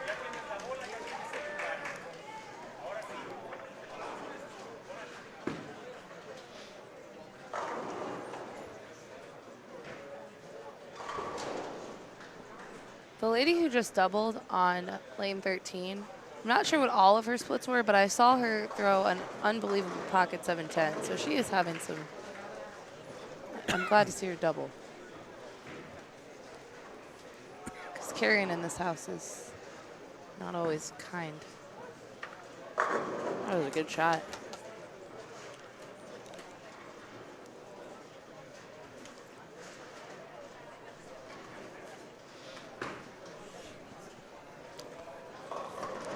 April knocks out the 7. You gotta wonder, going pair to pair, I don't know if it was that big of a difference. I don't think she was really needing to go all the way to a no rules. She had some other mullen balls there. Do you guys have bio papers for the champions to start filling out so you can have some information? I know you did last year. Remember you had them fill out their accomplishments? You might want to have something like that ready to go because you're going to have 4 champions ready after this game. So Blair's got a new job. Blair. Bye, everybody. No, Blair's going to get, after this game, Blair's going to go identify everybody's bio and. Probably need those papers because, like you said, you have 4 division champions after this. We still have another round to go in the bigger one. Sorry about that, folks. We're trying to get the updates. We're going to, like Ed, the MC, just came over and said that we will have 4 division champions after this. We'll still have another round to go, and gonna have to guess it's the 1 handicapped division, or maybe scratch division down there. That would be the scratch division. We'll have another round. Like we said, the winners of these divisions, the 4 of the 5 division champions, will be guaranteed $5,000 on their way to trying to get to the 20K top prize. And down there in the division, so Sager's had the strike open 3-bagger. The other guy went 7-2 3-bagger spare, and Kevin's got 3-bagger spare as well. So that match is tight. Right here in front of us, we've got Matt and Alex. Alex did catch a double. Matt did catch a double in there. Alex still trailing the match by a few pins. I'm confused on how they're bowling this match play style. These two from Mexico and Australia. So they're just like going up. Gary's randomly confused, at and times. I'm gonna say one word, and it's called international. So international lane play. They just bowl whenever they feel like. They actually they don't do what we refer to in America. Match we don't play do style. the match play TV style. Yeah. They actually handle it, and based on and what's interesting, learning from some of our international guys and hearing stories about it. Depending on where you're at and what the format and the style is, there's times where you don't sit down. So in some countries in the competition, based on the formats and schedules, they would say when it's your turn to bowl, you bowl. So you're just basically kind of almost rapid firing, no sit down, no break. So they would be basically up on the pair at the same time. You throw a shot, I throw a shot. You throw a shot, like there's no break at all. So it's international flavor right here in front of us. And so Alex there catching a 3-bagger. That's huge. That's huge. After an open start. Yeah. Get back in the game a little bit. Yeah, it's probably high. So we're watching here the match right in front of us on 17 and 18. We're actually pretty tight match here. We got some fill-in frames. We're within a few sticks. 96 spare up, 84. 6 count, 88 strike up. So we're got it going on. And way down there on the looking like 3 and 4, I see a lot of opens and some splits on the 3 and 4. Sager's hoping for gets it. That gives him a 4-bagger after the split. So that's a good process there. And nice pad of paper, Blair.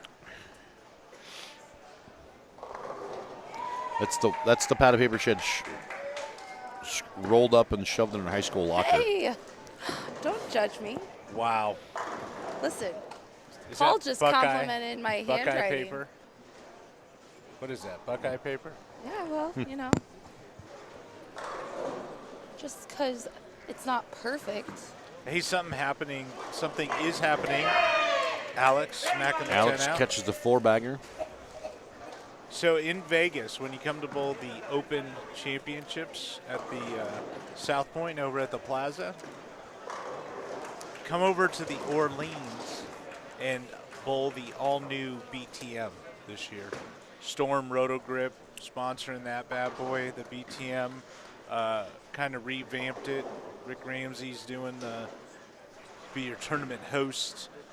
900 Global 3G shoes are part of that as well. So we're doing this joint thing to try to drive people over to the Orleans and bowl another event while you're coming to bowl nationals. Yeah, it just gives everybody, and there's always, BTM and all the other side events, but BTM, we want a partnership in that, and we wanted to, like you said, Gary, kind of give it a fresh new feel and look, and, with our companies, you just rattle off between Storm, Rotor Grip, Global 903G. We'll see how it all shakes out, and while you come to Bowl Nationals, be sure to swing by the Storm booth. They're inside the South Point Plaza. Sayers catches the huge crossover, shaking his head, but that gives him the 4-bagger after the split. So he's actually leading that match now. Hey, Because Gagnon's went a couple spares in a row there. Yeah. in the chat room, Yeah. interesting question, which I don't think we know the answer to. Okay. What is the age span for this group of bowlers? Age span, well, 16. April will be the youngest at 16. And I would have to say that there was one gentleman I talked to this week and was helping. I believe he was 71 or 72 years old. So Larry Hoffman's got him beat. Yeah, you're He's right. like Larry, 86 or something. I don't know if he's quite that old, but No, I think he is. He's like 80. yeah. So we've actually got quite a few. So basically, spanning the age group there. Yeah, we've got April at 16 all the way up to got to be at least the mid to late 70s. So it's the age group of that, and then average wise, Jamie could give us exact numbers, but I would say that some of the people, average wise. You hear some of their averages down in the 140s, all the way to some of the scratch guys who average 240. So it's about a 100-pin swing there as well. So some interesting stuff is Alex right here. This match just got interesting in a hurry. Alex left a 2-pin, barely clipped it, but it converts it, and just like that, he is back within 2 pins. Matt step up here in the 9th frame. Give it a look, see if you can get this one down the lane in the right spot. And It's a good shot. made a little bit of move to create a little bit more angle on that left lane, and he throws down all 10. Hey, I have more useless information. Okay. Okay. He's throwing the No Rules Pro, which matches his outfit. No, he's not actually. He's Oh, throwing a he Daredevil. switched? He He's was been throwing. He's been throwing a Daredevil the whole time, and I his suck. outfit is green, white, and black. So technically, it does not match. I But Blair, that was a can't good see. try. We've been talking about how I need glasses. We're talking about her needing glasses, and this guy is all but It 10, totally looks 10 feet away green. from her, and she can't see. Yeah, it's teal. It looks green. Teal, white, and black. And the know black what the actually, Daredevil the is. black has mica in it to make it look All a right, little I'm bluish. done. All right. Sagers. I'll save my useless what information. is He that? really enjoyed the Brooklyn the last time, so he tried to go Brooklyn again. And just like that, 5-10. 5-10. April catches the strike, and as you can hear the crowd getting behind her, Yeah, this is awesome. and they're like, "Hey, the kids get a pop," and Alex just stoned a 9 over here Ugh. on our pair to the right. Crazy as that. Just like that, it just shows how things can change in a drop of one pitch. Yeah. But again, it's going to be who performs on the 10th as both guys. This Jorge, match is right still in pretty front tight. of us. It is going to be so loud in here during the finals. I'm so excited. There's a lot of people watching. Mr. Gomez in front of us is very much in command. Yes, sir. 17 Slaps and it out. 18. And who knows in this Alex match? And I don't know if it's scratch. There could be a pin difference between these. Yeah, I don't know, and that's the whole thing. That's a tough part. We apologize earlier for not knowing what the exact pin numbers, because like we said, April was third high on her pair, but she actually advanced, so it means her handicap is a little bit higher than whoever she was bowling there. And not knowing what these guys have, because they don't put it in because everybody's bouncing around, A's, B's, C's. That's kind of how we make things flow faster. Don't have time to type full names in. Matt threw it good and puts 10 down, and that seals the deal. Matt doesn't really hold back anything, huh? Yeah, he's not scared. You don't get cheated. No. He just And you know what's funny is gets up and rolls it was pretty cool seeing some of Oh, these wow. crossover for Yeah. the 5. Actually, that 4-9. Yeah. You know, it's pretty fun watching a lot of the, I was telling a lot of people about recently going out and tour repping again at the World Series of Bowling. Hadn't been out there for a few years. And it's kind of crazy, the evolution of the game, how much the kids zap on it. Meaning their rev rates are so much higher. And, you know, I had a good one. For was those a of you at great home shot. watching who remember the guy who was the ultimate, I shouldn't say game changer, but Robert Smith was here. Robert, hadn't seen Robert in a long time. And I can remember back in the day, and Gary, you were actually out on tour at the time, you know, back when Maximum Bob was in his heyday in the late 90s, early 2000s. Yeah. He had a rev rate that nobody else could compare to. And talking to him, he's And like, now oh, he's a straight I bowled a player." regional and this and that. I said, dude, you're getting old. I said, you look like you knuckle it. I said, between the young guys, you know, you take like a A.J. Johnson, B.J. Moore, and then some of the kids we see here this week that are in the early 20s, like you said, Matt don't get cheated, but some of these power guys now, I said, then that's not even getting to the two-handers. Then you bump the two-handers above the big strap guys. It's crazy, the evolution of bowling. Hey, speaking of Maximum Bob, Yeah. saw him yesterday. Yeah, that's what I said. Yeah, he swung by, chatted with him a little bit. It was great. He was with my friend from Hawaii, Jerome. Yeah, that's what he said. He came out here. They came out here. Him and his wife came out to watch the Super Bowl with Jerome. And I met Jerome way back in the day, and he's like, "Oh, we're gonna go meet him at 5 o'clock, going to dinner." Da da da. I'm like, "All right, cool." And Jerome. So obviously we don't know what the handicap is, because this is, if Alex has still got they're hooping it, and he's still got a pump, even though Matt put 228 on the board. So there must be a little something still there. So we'll see what's up.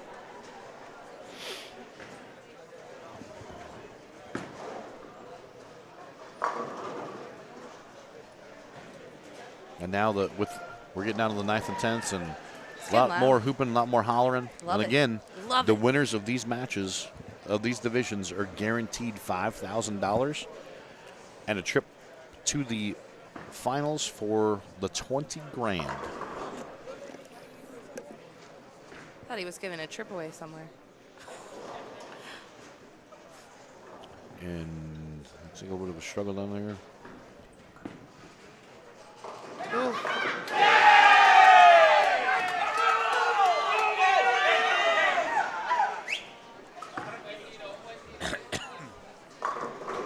Let me see if I can get some input.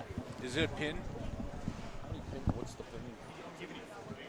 You're giving him 14. Okay. So we just talked to Matt himself, and Matt just goes, "I'm giving him 14." So he's got. Alex needs 9. He needs 9 on this shot. So after going pack, we'll see how it goes. You know, Matt's kind of not really frustrated with himself, but you know, he knows he bowled a decent game. He bowled great. Had some shots there. This is the pair where no one could double with the 2 legends on it before. Right. And We'll see how this one goes.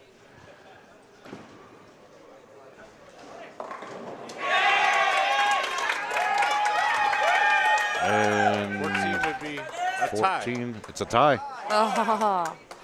Roll off, right? Right? So Matt just told me, he goes, you know, mate, he goes, you know what we got? And Alex goes, no. He goes, we tied. He's, oh, he didn't even know. He didn't even know. He goes, yeah, I'm giving you 14. So, no? Oh, Oh, get to 16 find out pins. just found out from Matt that it was Alex actually pins. 16 pins. When you looked at the sheets, he didn't look at the exacts. So that right there. And not a happy camper. Thought he had the tie, and now he's actually down by 2. And That's what it's all about. That's what Yep. you know, when you're bowling, getting in through this deal, anything can happen. Kevin missed the head pin, but I don't even know if it matters down there. Did he Yeah, make it through? he already passed through because Sagers actually went open in the 8th, strike in the 9th, open in the 10th. And so For Kevin's 190, through? so Kevin is going to blow He just on won through. This thing. He's going to win again? What's going on? Possible. So, again, sorry, folks, for not having all the details. And We're trying. Blair, we have some sheets made out for each person so we can get their name, Yep. hometown, Yep. how many honor scores they bowled on Tuesdays. I had achievements, but Achievements. Okay. yes, we asked them, we'll have their hometowns, their favorite pro shop, their. Did you make this form already? Yeah, I already did it. When you- They already made copies. Oh, they Nice. Yeah. I got you guys. Making copies. Come on. Copyrama. I'm not Nick. The big copymeister. did. Well, let's watch the commercial while we're Coperific. while we got That would it. include Well, our Paul is, video guys to actually be paying attention Paul to be just online ran with us. away. Hey, commercial. We're gonna take a quick break as they're gonna do some shuffling around. Yeah, I want to go and talk to the bowlers. the other Hang on, wait, not yet. section down there. We have a number of people, so we actually do believe have another round. We've got four of the groups decided. We will have another.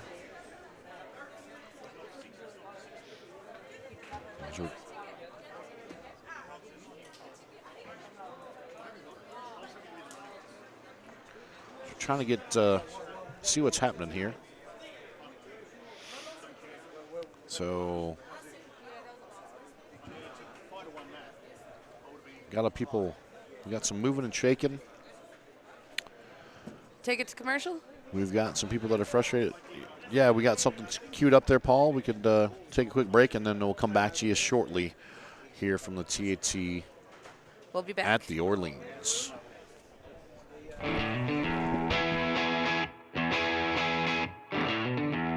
I woke up this morning to get me something to eat. I said I work hard just to keep some shoes on my feet. So mama, don't you look at me the wrong way. Hey, listen to me, baby.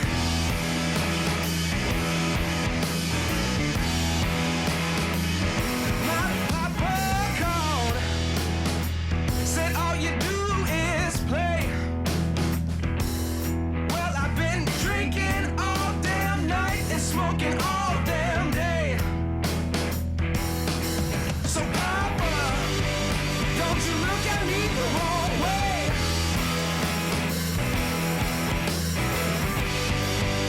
Don't you look at me the wrong way.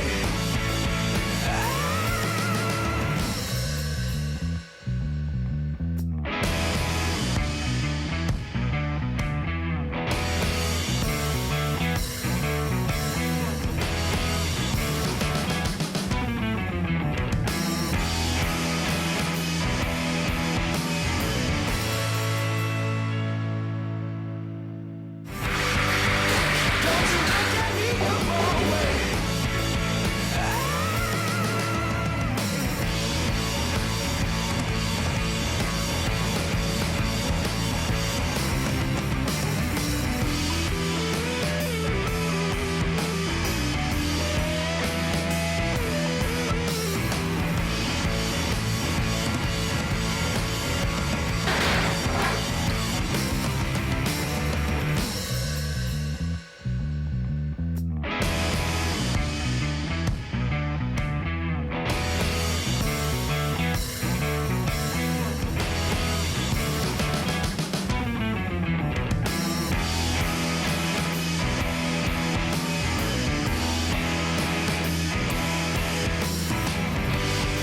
So don't you look at me the wrong way. Hey, that was kind of a cool video, that last one, huh? Little Daredevil video? That was definitely unleashing the inner daredevil. It's a little trick action from our boy Paul's buddy, Tate. Yeah. Those guys had some fun with that. And Gary, you wanted to take the reins here and introduce our guests? I went and I roamed around and I talked to Mr. Ken earlier, as I told you guys, that Mr. Ken Keegan is in the building here, and K&K Pro Shops, and also Logo Infusion, a tournament sponsor. Ken, welcome. Thanks for having me. Welcome. How's life in Vegas these days? Hectic. Lot of stuff. I like that going on. HB2 ball. Awesome. Good play on words. Like it? No. Yeah, it's been a little bit busy. We had the military tournament a couple weeks ago, and then now the TAT. So it's Master's going to be here in a couple weeks. Yeah. So. And so that was, what's funny that you say that, Ken, is so the new mask units. You and I were talking about that the other day, the changes, stuff like that, and that came through, and Kaufman was taking a picture, and he's like, "Oh, I'm trying to figure this out." I go, "Man, I think that looks pretty good." He goes, he's gonna look at me. Yeah, we'll see. So by the time the Masters comes back here, it'll be looks like a new facelift's going to happen here with the masking unit. So the rumor I heard is that the gold lettering is not approved yet. So they recently changed their logo and the color scheme. Oh, okay. And although they like this, it's not. Doesn't meet the it's not 100% brand standards, yet. as we like to refer to in our situation. Yeah, and they're going to be doing a full remodel of the whole bowling center directly after the Masters. Okay. So changing out seating and oh wow, doing a lot of stuff. So will they do that? I guess you have the inside track to probably do that in stages, I would think. Or are they going to or are they just going to try and whip it out in a full week or something? With a bowling center this large, I mean, they'll start probably at one end and move all the way to the other. The reason I say that, we've been talking about this week, and you've been a part of this. You got 70 lanes, and we were talking about your store, and this one of the busy ones. Man, it doesn't matter what time of the day, 24/7, 365. You walk in here, it's like, man, the tournament gets done, and like, oh, I'm going to run back up there. Man, it's like half the center open play, and you got some leagues sprinkled in throughout the night, and I mean, there's a lot happening here at all times at this bowling center. So. Yeah, and 24 hours a day. Yeah, exactly. Yeah, that's what most of us from like growing up in the Midwest. Yeah, we didn't have those. We had one bowling center way back when, and that was short-lived. By the time we got to the early '90s, the 24-hour thing kind of went by the wayside. So. Yeah, outside of there's another bowling center on the Strip, but outside of that, this is the closest nicer center that's right off of the Strip. Gotcha. And so Ken, we got to as we got you in the booth here, and Gary mentioned you got K&K Pro Shops, you got Logo Infusion, and man, I got to say, the new banners, as you guys can see hanging over the lanes there. By the way, that's a big, sexy banner, that new TAT banner. You guys did a great job. That's good stuff. Yeah, that is 4 foot by 20. 4 by 20. Yeah. So in case anybody's keeping score at home, if you need some tapestries for your house, Ken and his crew can. Put a 20-foot banner. If you want a 20-foot banner in your house, Ken said obviously 4 foot by 20 foot, they can do it. So if you're looking to wrap your room, maybe your living room or your man cave or something, absolutely, reach out to guys. And if you guys, you can barely see one there off the right side of the screen. We actually have the Roto Grip 4 foot by 5 foot banners hanging as well. Ken and his crew, the artwork came from our ad agency, but you guys actually built those banners for us. We stocked those in Utah, so it's a cool thing. Yeah, with all the banners you got going on. Totally different, printing process with using fabric as opposed to vinyl.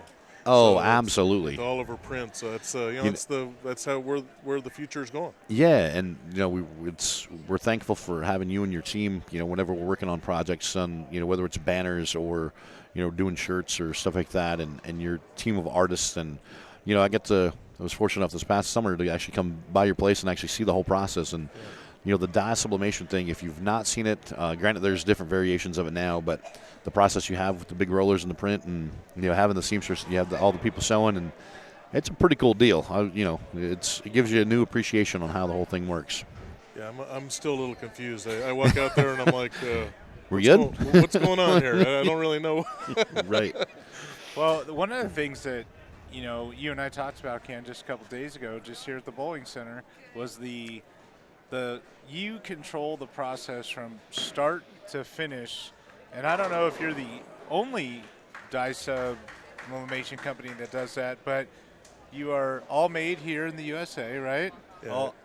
All made your here, teammates right in Las Vegas, Nevada, with American workers. Yeah, so. And so the design process is in-house, and the manufacturing is in-house, the printing, and then the putting it together. Everything is done by your team. Yeah, right? from start to finish. Yeah, which is kind of powerful, and then I think that's why you get a top quality product, right? Well, yeah, I mean, we're working on it daily because, there's, like any manufacturing process, just with the Storm and Roto Grip, there, things do arise, and you got to make adjustments. Right. And there's no, I did go down to Barnes & Noble and look for a book on how to dye sub a shirt, and that book doesn't exist. They don't have the dye sub for dummies yet? No. Maybe you could write that. You could write it. You can. No, you don't need more people in the process. Yeah. Just keep or doing would what that you're be doing. a dummy writing a book about dye sublimation? And it goes even beyond that, too. Actually, let's do a quick update. So we've got Alex and Jorge here. This match is for the championship of the 215 and under in the handicap side. We've already got our other division settled, and so Alex just came off of winning this match over here with his handicap. We don't know. So we've got exact pins. Looks like they're. What do we got here for handicap wise? We do not know that. Well, looks like they put some numbers in. It looks like they're both getting 16. Yeah. So this is kind of a straight up deal. So, anyway, want to fill you guys in on that. We just don't want to. We could talk and do what we do all day long. Like Gary can talk about nothing for hours on end, but we probably should cover some bowling while we're doing this stuff. But the other part of it too, Ken. Like we're just sitting here looking the new tablecloths that we got right here, working with Dennis and give them the design that's like the banner and the top thing and. You know how many compliments I've gotten on this tablecloth this week? People come down to the ballroom and look at stuff. They're like, "That's a cool table. Can I get one of those?" I'm like, "I'm gonna get a 6-foot rectangle table at your house. Is that what you want it for?" Yeah. No, but it brings up another point: is that if you have a pro shop business out there and you're listening, and if you have if you run tournaments and you're out there and you want to check in, a 6 to 8 foot type check-in cloth. You can get these dye sub ones fitted. with logos on them. Yeah. They fit right over the tables. Yep. All you have to do is contact the team at Logo Infusion, go on the website, give the office a call. Can people call your office, or do they just have to go on the website? No, they can call our office. See? So just call the office. And then we have a phone number and everything. Start a real phone and everything to just take the call and then help you. The next thing you're going to say with his email accounts are like AOL. No? No. Okay. That's been a while. I saw an AOL account the other day, and I had to ask the Are you sure this is legit? Yeah. Yeah, so Ken's actually, we got that number right here. Yep, so here's the toll-free number is 844-227-LOGO, L-O-G-O. Not Lego, logo. Yeah, not Lego, but logo. Yeah, and Logo. Don't read off that extension number to get right to me. Logoinfusion.com. And Ken got his home address. Is that a code or some sort? Oh, yes. This is a 10% off code. That's my personal code. So we're going to give you the personal code of the owner here. It's EXKK13 is a Don't promo. repeat that at home. Don't repeat that at home. Gary's trying to give away stuff the whole time. No, use it. Save 10%. Yeah, please don't use that and save 10%. There you please go. don't. Please don't. Thanks, Gary. Don't use it and save anything. And so I know we're having a Super Bowl sale today too. You are? So yeah, awesome. There's some other kind of promotions going on. So. But exactly what you said there, Gary. The setup that they have here with Logo Infusion, whether tournament or pro shop or even just a league, something like that. If you need banners, you guys can see hanging over lanes. Get the 4x20, and then that Roto Grip banner you can see off to the side. That's a 4 foot by 5 foot. Fitted tablecloths. These guys can dye sub, and his team will work with you as far as art. If you don't have anything, if you provide them logos or a general idea, they're great at creative and really easy to work with. I know I've done plenty of stuff when we're working this kind of stuff, or even jerseys, and it's really cool. So. Well, we try to keep it simple, and our minimum is 1. So you don't have minimum to order 1. Yeah. That's it. Otherwise, it's not an order. Correct. Absolutely correct. Alex looking for an early double here. It looks like he had to make a ball change too, from based on what we saw over here. Looks looking like a snap block, and double catches the double, and his counterpart there has strike, spare, spare, and Alex goes the other way with spare, strike, strike. So we'll see how it shakes out. This is a special deal for me because I've dealt with Alex for years with all the bowlers that he brings. Yeah. And I honestly did not know that he actually bowled too. You know what's funny, and I can back that up even more. because I've known him here now for a few years, and Timmy Mack and I went down to Mexico and we did some coaching clinics and this and that, and the final stop that we did some seminars and coaching, it was their big. We were actually in Sonora in Hermosillo. It was their state finals, and so there was like 30-something states and all these groups. Like they did the whole thing of marching out on the approach with their flags and the whole deal, and Alex is there and hanging out. But again, he was in that form of just like communication with his guys and people he was helping, not bowling. And then he shows up here and he's got his bowling shoes. I look down and I go, "What are you doing?" He goes, "I bowl." I go, "For real?" I thought the same thing. Like I saw him in his country doing his thing, and he still wasn't bowling. I'm like, "Huh, okay." Yeah, the 2 matches ago, I was like, I could have swore they said that non-bowlers are not allowed down in the seating area. What's he doing down there? what's he doing? Why is he getting up on the approach? What he's doing is busy trying to win this thing. Oh, okay. On top of, helping his 70-plus people he brought here. Yes. So, No. And Ken, so we can, and Alex there chops the 2-8. Another thing I want to talk to the folks at home. You guys, we talked about your ISO business, but also your pro shop business here inside the Orleans, and in association with this, like you said, last week we had the military. This week with the TAT, you guys punched some bowling balls, and it's really cool because some of the people we help, and especially like this event for me, people that have I'm their best friend now because I've mapped out a bowling ball for them. It strikes for them. They go, "I wait till I come here.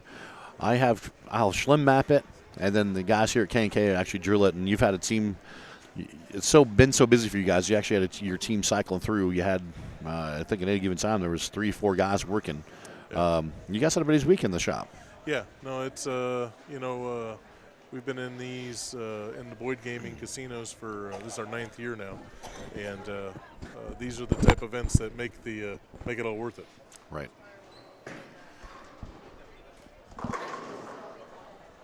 And and I think it's the part of it too. It's the going in the shop and helping doing some things, and when the customer goes, "Oh, you should have me on file. I was here last year," and your guys go, "Yep, got you right here." Yeah. So it's good. It's hats off to you and your team, and the process of getting them all drilled.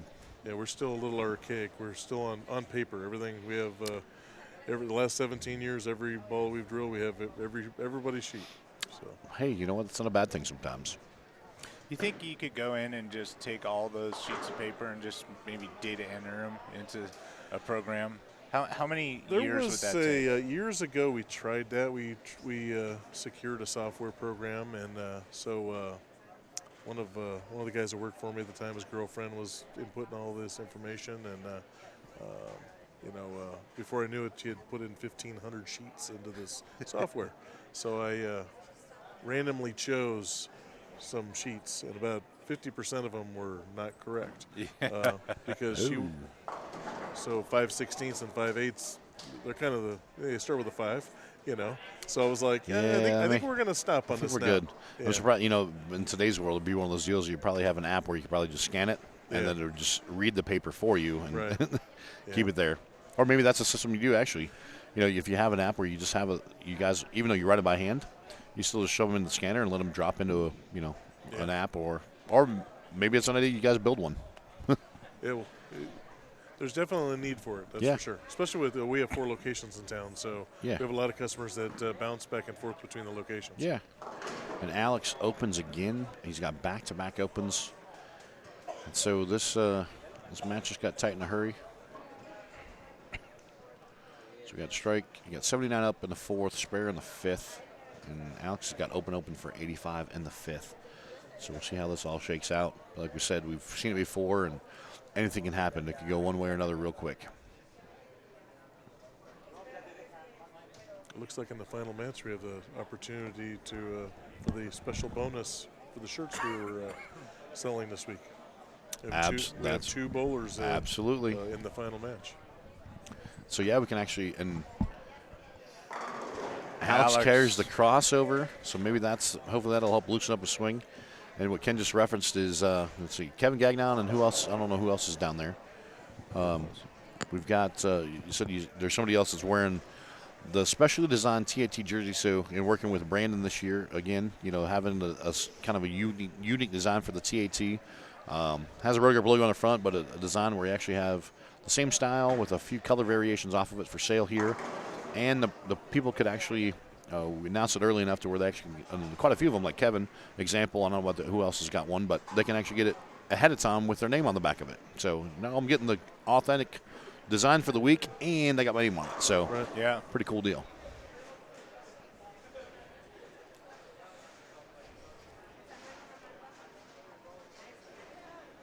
So Jorge actually leaves only the 7 after throwing a pretty good shot, almost 5-7 and runs that down. And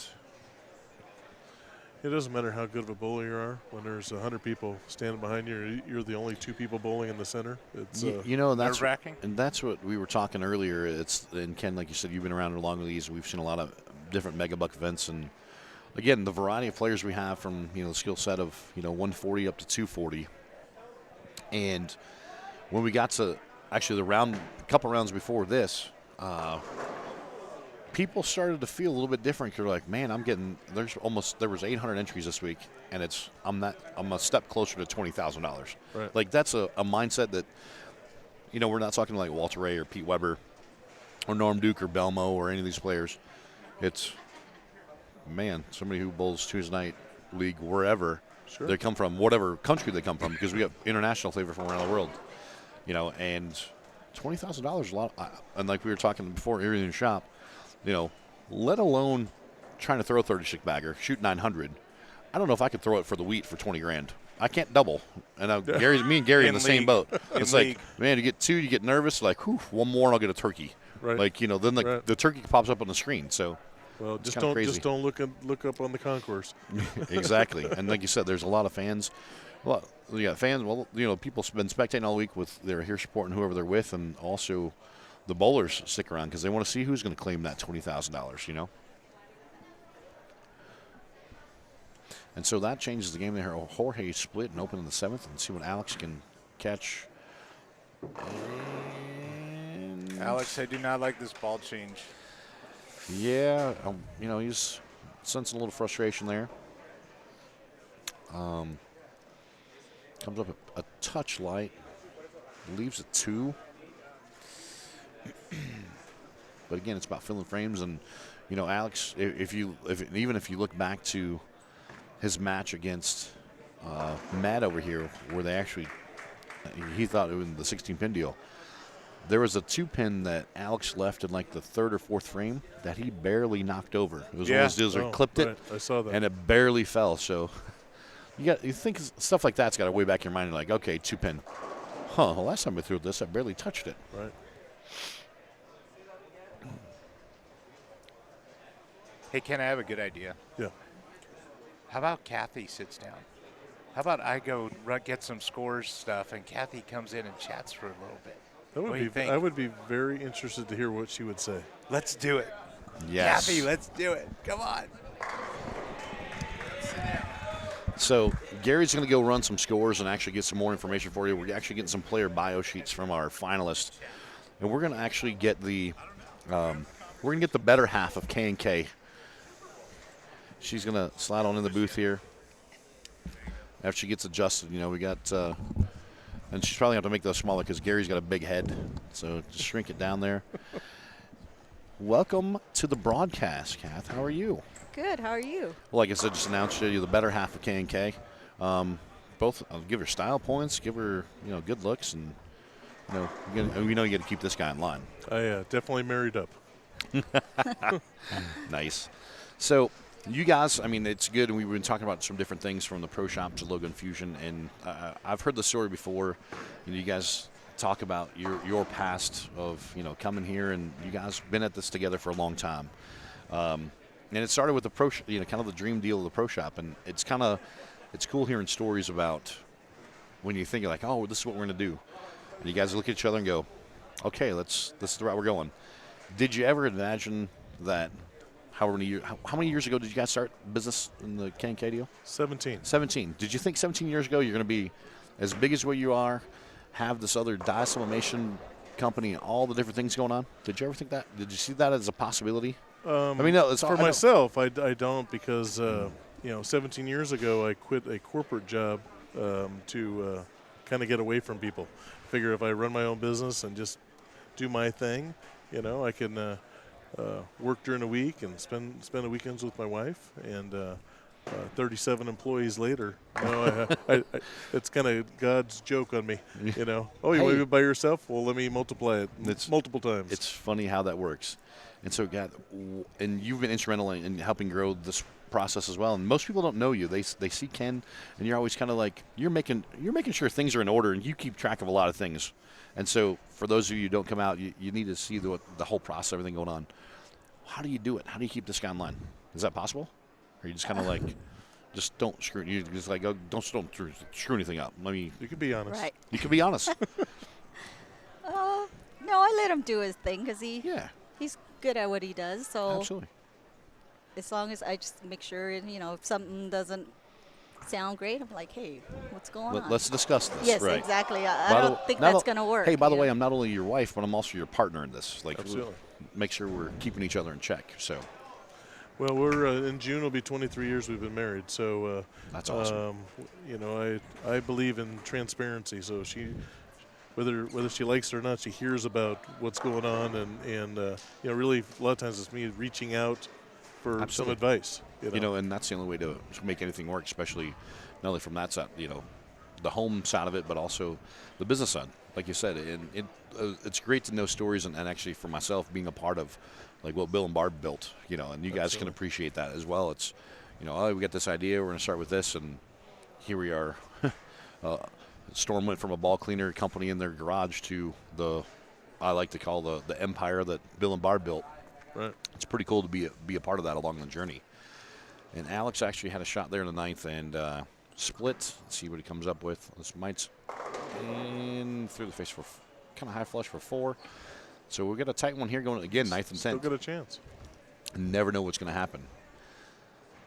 So we've been talking about. So let's get more of like your details, what you do. I know, Ken, you're bounced around from Logo Infusion to the shops and stuff like that, and you're mainly at Logo handling stuff there? Yes. Or do you deal with stuff in the pro shops as well? No, I'm mostly at the corporate office and handling the finances and all the paperwork that comes in, make sure everything checks and balances. Exactly. Absolutely, because somebody has to do it. Make sure everyone gets paid. Right. I understand how that goes. So Alex actually goes 9 out there in the 10th, and that would be it. So Jorge Carlos Gomez is going to move on. He advances. He's guaranteed himself $5,000 to move on to a chance at, bowling for $20,000. And so shortly here we'll actually take a little break, and so it's got to be cool.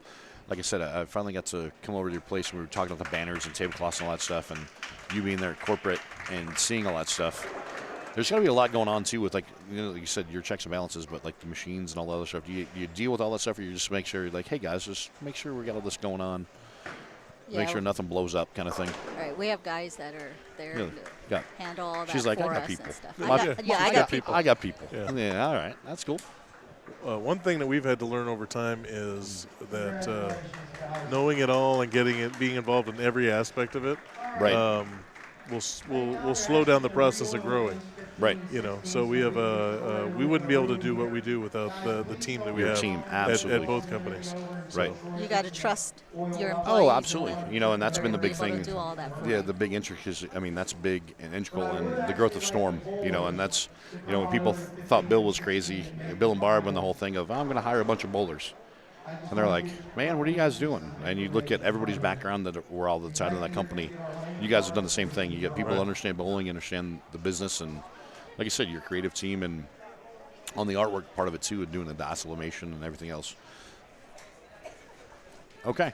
We have. I always tell people we have more ball drillers in the Logo Infusion than we do in K&K. So it's funny how that works, how the cycle begins. Yeah. So the other question I have for you real quick here, we're getting ready to take another TV timeout. We got the guys going to run the lanes. We're going to set up some more cameras down lane for the finals. And so we got. So we've gotten to this point. You've got K&K. You've got Logo Infusion. Is there another business coming? What other business ventures? You thought about anything else? Anything other fun? Well, the only thing I can say is the logo Infusion. We've been almost 100% dedicated to the bowling industry. Okay. That's where my heart is, and that's where I started. And we're now looking at possibly venturing out into other industries. Okay. For Kathy and me personally, we're now getting to the point where we're starting to look at building a foundation. Okay. Start Awesome. giving. We try to sponsor a lot of events and to give back. Yeah, and you guys have been a part of, and kind of like we were talking the other day, some of the different events, both nationally and different things, and you guys have junior gold, right? Yeah. That's a big thing coming up. So yeah, it's we're blessed to be a part of that. So it's and there's a lot of events. Storm Youth Championship come up here. We in have March, that coming. Yeah, coming up here pretty quickly. So there's a lot of things that we're involved in. Okay. And that that's why we want it. We want to. Because they're as you well know. I mean, there's a lot of things that you sponsor that you can't assign a return on investment on that. Some of the things just for the betterment of the game. Absolutely, just it's the value and it's the appreciation, and kind of it helps keep for those of us, for those not in the bowling world, but those of us inside the bowling world, we know that it all kind of just makes it work and makes things go round. So it's Right. really cool. Well, I'll tell you what, we appreciate you guys stopping in the booth. And if you guys want to pop back in, we're going to take a quick break. We're going to have Paul. These guys actually have to move all these cameras around so we can have the TV show. Well, real quick, I'd like to format. thank Absolutely. Storm and Roto Grip for everything that they do. Because at the end of the day, we just lease space here. We run the pro shop. Well, so if it wasn't for the tournament and your sponsorship, none of this would really be happening. And we appreciate you guys too for all you guys do, because your businesses and the cohesiveness, the stuff we do in projects time and time again. And it's again, we're part of the family. We make it all work, and like I said, that's what makes the bowling world go round. So, all right, folks, Paul's chomping at the bits. He's like, man, did you get off here already so I can move these cameras? And we're going to take a quick break as we run the Zamboni down the lane. We're going to put some new wax out there for the finalist. And we will come back to you here in probably 10, 15 minutes, hopefully, or maybe a little bit longer, and we'll chat with you soon. Awesome. Yes. See, that wasn't so bad. It's fun. You can just kind of say and do whatever. And then, in the chat, we've had all kinds of randomness with Gary was trying to get a Gatorade, and then all of a sudden a guy goes, I'll FedEx overnight you a Gatorade from Florida. And the guy goes, I'll beat that. I'll send you a case of it. I mean, it's just random.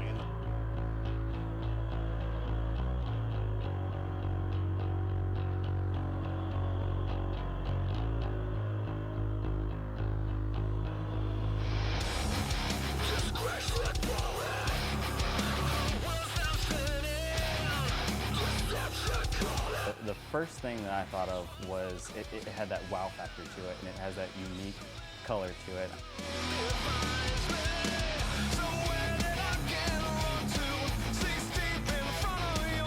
So this ball, in comparison to the original Daredevil, I would say this is more of that benchmark shape. It's definitely going to be one of the first things that's out of my bag. The original Daredevil had its place for sure, more so in the transitional periods. But this one is, something that I can certainly bring out, and now I know that I have that next step down with the original Daredevil, and I have the bigger step up here with the Daredevil trick. With me being a speed player, I need those balls to read the middle of the lane a little bit better than most others. So this is certainly something that helps blend out that front to back transition for me.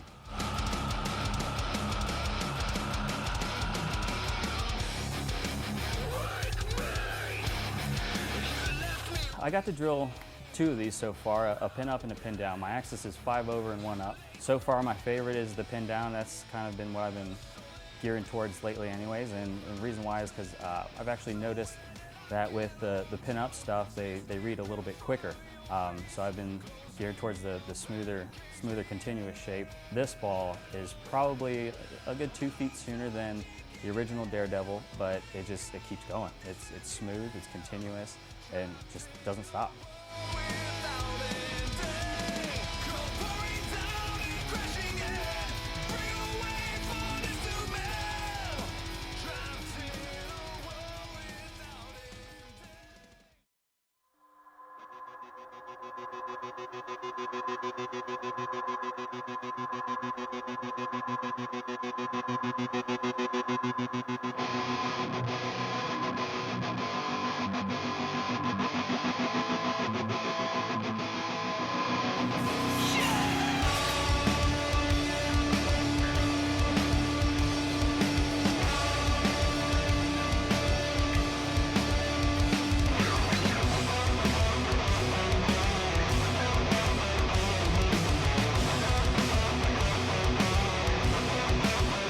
Today was my first day throwing the No Rules Pearl. Being a big fan of the original No Rules, this is definitely going to be something that I'm going to put in my bowling bag.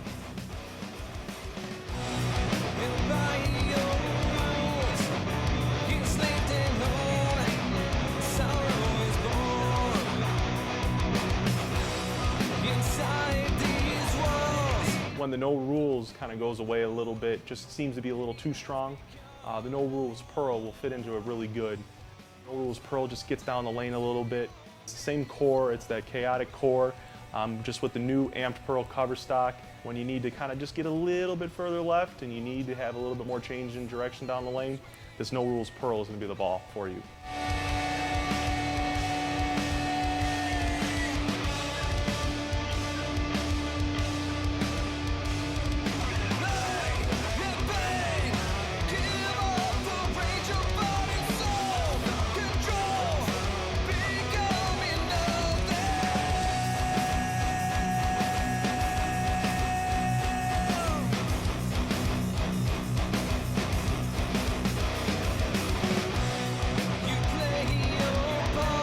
When there's a little bit more definition on the lane, so more like games 4, 5, 6 into a block, absolutely this ball's going to come out and you're just be able to throw it right and just watch it bang off the friction, and you know it's going to go through the pins. When I threw it today, I struck almost every time. It was unbelievable.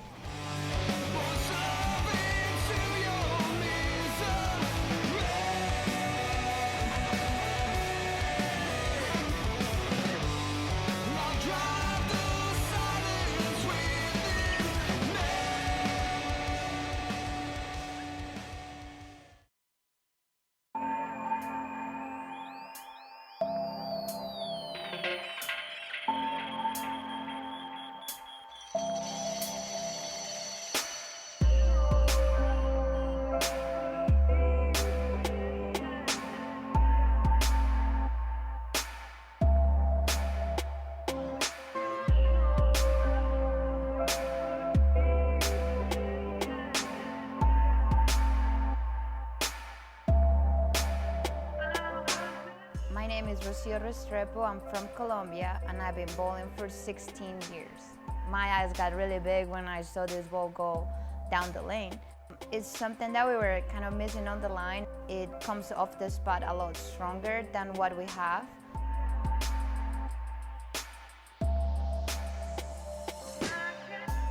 I usually go from something strong to like my high wire, but the high wire sometimes gets too clean to where it starts squirting down the lane. This kind of flips harder, which is what I was missing.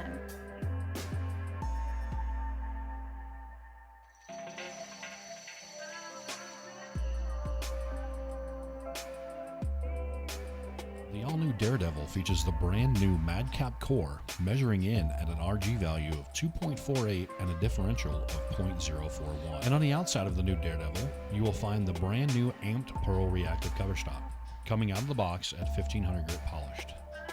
I'm really excited about it because I know when I need to open up and I need it to get off the spot, this is gonna be the right ball.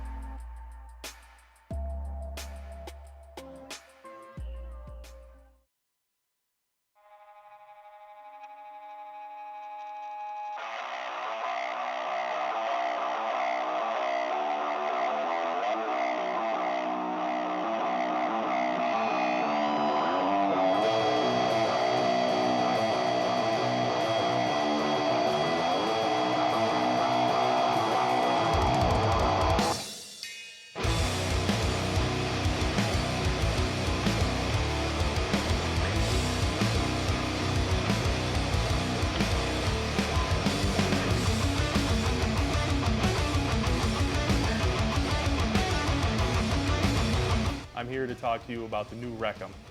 This ball is absolutely gorgeous looking. You thought you'd end up winning. It was all just a figure of speech. You started out so independent.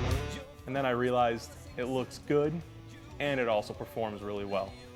What I noticed out of it, it was just a little bit cleaner and a little bit more motion down the lane than the original Wrecker.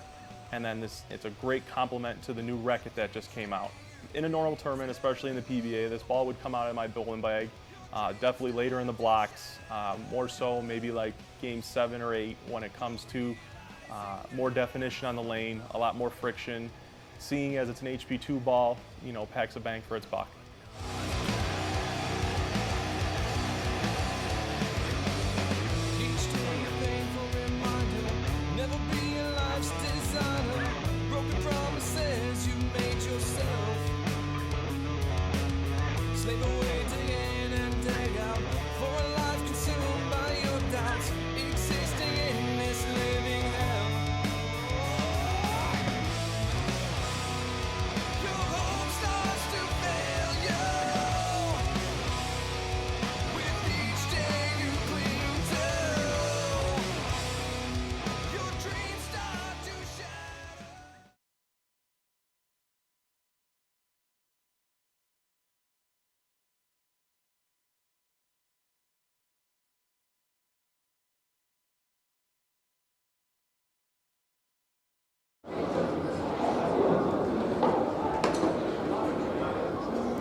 Well, hello everybody.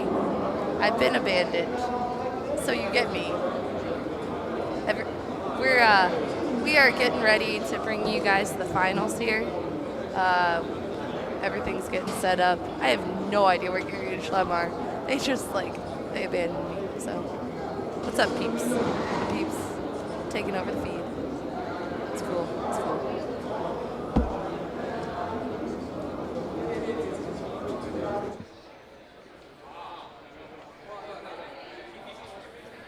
So, we are giving you a shot of the trophy that is up for grabs right now. Someone will be taking this home. I'd like that to be in my... I would totally put that on my trophy case. It would be awesome. But someone is going to take that home today. I bet it's heavy. I bet it's like you pick it up and you feel it. Oh yeah. Schlem's back. Blair's. Hi everybody, I'm Blair. I told them that you abandoned me. I feel like a drunk monkey walking with Tommy. I now have abandonment issues. Abandonment issues? Yeah, you guys abandoned me.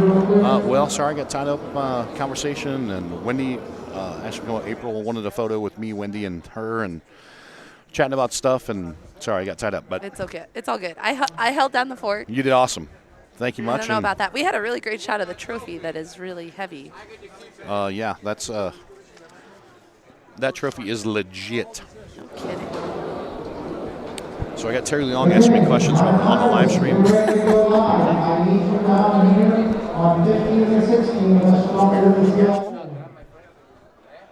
What is it? Is it the original spare storm? Oh, that's going to go back to. So that would probably be. Schlem is handling some tech questions while in the booth. That is how much we care. We are on live stream and he is still fielding questions. So Terry Leong, who's actually our senior finalist, as he wrote on a sheet, oldest in the field. Which I don't know about that. I'll have to ask him what's going on there, but yeah, he's definitely not. He thinks he's the oldest still alive in this tournament because he's only 66, and we know we had some people beyond that. So coming up here in the top 5 in the senior division, we've got Terry Leong. In the 215. What do we got? Roberts. What is that? This is Bobby, two-handed Bobby. Two-handed around the world Bobby. Around the world. We got Kevin Gagnon. We've got Jorge Gomez, and we got Donald Jones in the handicap. So we've got Tavio downstairs. By the way, he moves really fast with the camera, so he's gonna get some cool shots. Like Blair was saying, the trophy is really big, really heavy, and the winner of $20,000 is gonna get it over. He's gonna trip and face first into the trophy. But yeah, so Bobby's got a, what is that? He just sanded a lot. But we're gonna watch our finalists here throw some warm-up shots. My man Kev came over. He's like, Shlem, he goes, the Roto balls are treating me good. I said, hey, man, great ball. And he goes, no. He goes, okay. My man's on a mission. He's ready. He wants to win again. In my two-handed Bobby, you've never seen a guy bowl like Bobby before. That's what I'm going to guarantee you guys. You're in for a treat. Yeah, him, and then as a compared to even like my man Matt Jones from California, who actually that's another good one. Who, he's somebody who money. Strikes a lot. Yeah, he strikes a lot. So yeah, it's pretty cool. We're gonna get some action happening here. We're getting some practice shots. And I don't know if you guys were able to catch Bobby there. We got Tavio right here on the side, kind of up close and personal, right there. ESPN impersonations. We got, as you got folks can see, we've got a couple cameras to toggle from. So we got from straight.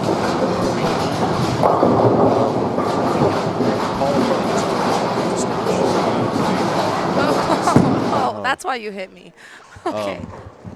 Randomness. So we've got now we've got fans just like wanting to jump in our booth. Our insurance policy. Yeah, our insurance policy. We're already lucky enough to get the stage. But yeah, so we've got 3 cameras. We've got a down lane. We've got Tavio with a handheld, and we've got one mounted here on the counter right next to us, pointing behind the pair. So I'm going to get some details. Gary, what do you got as far as the breakdown of games?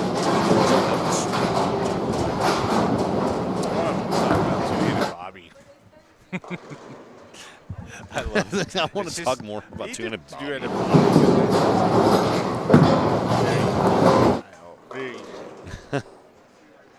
I don't know Donald Jones. I missed that. Where's 29? 29 palms. Very nice.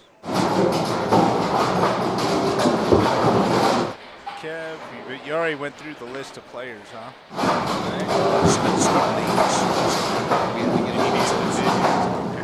Yeah, touching the divisions, but obviously we've got, thanks to Blair for running and collecting this deal, we've got some bios and got a little background info on our players. So Jorge Gomez from Yucatan, and he's a Studio Pro Shop guy, which is Alex, and he beat Alex, makes the trip in the semifinal to get to this match.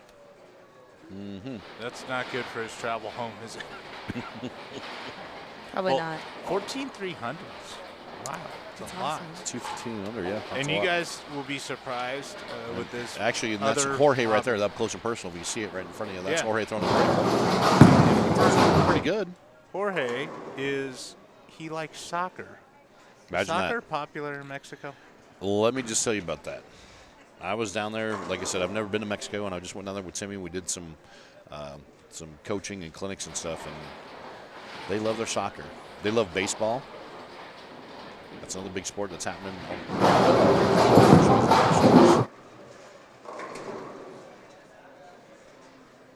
Kevin. What else you got here? Talk about my man Terry Leong, who's one of the, icons of bowling, especially out here on the West Coast. He's in the 3-time high roller champ. He's won 3 PBA regionals, a Masters, Southern Nevada Masters, San Francisco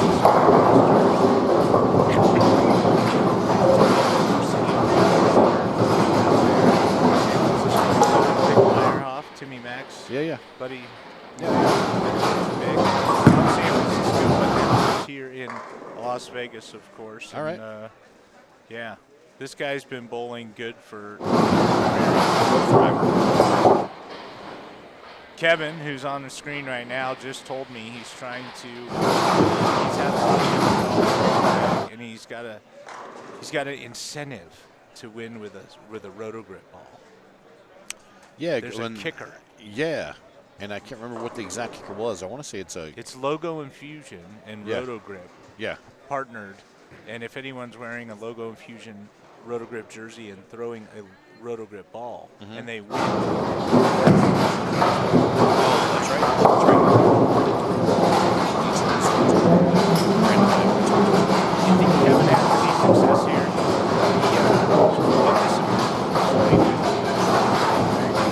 He won 2013.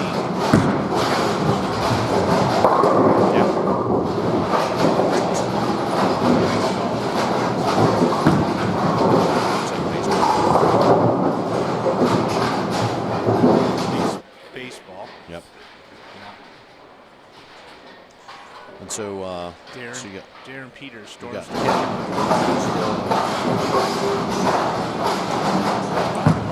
your boy Bobby.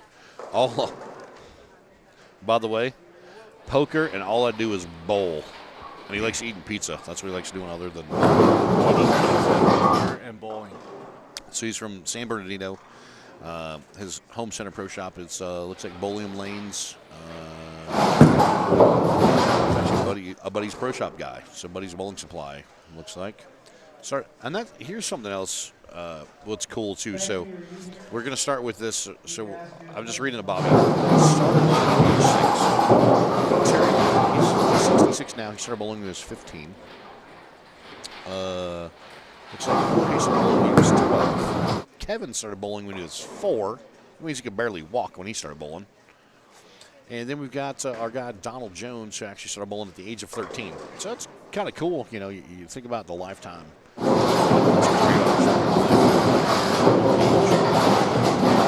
explain to people my situation. I'm very fortunate to travel the world doing coaching and stuff like that. And I've worked with young, old, you know, every style you can imagine. Even all the way to the wheelchair peeps. I've actually coached some of those guys. Peeps in wheelchairs. I've coached blind people. You know, whether they walk with a cane or. I mean, there's nothing that everybody can bowl. Yeah, like you say, it's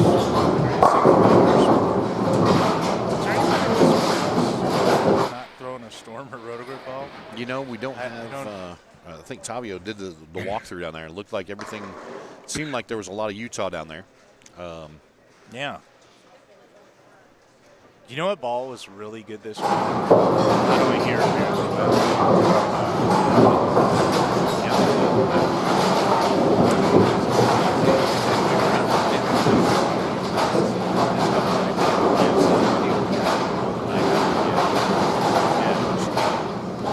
That's been an amazing view. Yeah, Daredevil's been good. High wires, no rules pearl. A little bit of everything. Going down the lane all the way around, so. We've got, that's what do you look at? Donald Jones? Yeah, I was looking at Donald Jones. Why is he here? Oh, sorry, he's bowling for 20G. And he probably rented his house back in Houston. Like 10,000. So we've got Home Center Pro Shop. We've got Extreme 300 Pro Shop and Sandy Hill Lanes Bowling Alley back there in the Houston area. He started bowling when he was 13. Achievement-wise, we've got he's got 2 300 games and a high series of 732. And what's he doing besides bowling? He likes, my man likes to do some woodworking. Yeah. Looks like photography. And astrophotography. So I'm assuming, look at him, I'm around the world. Boom. Catches the mitt full there at the bottom. And so there you have it, folks. We've got Donald Jones,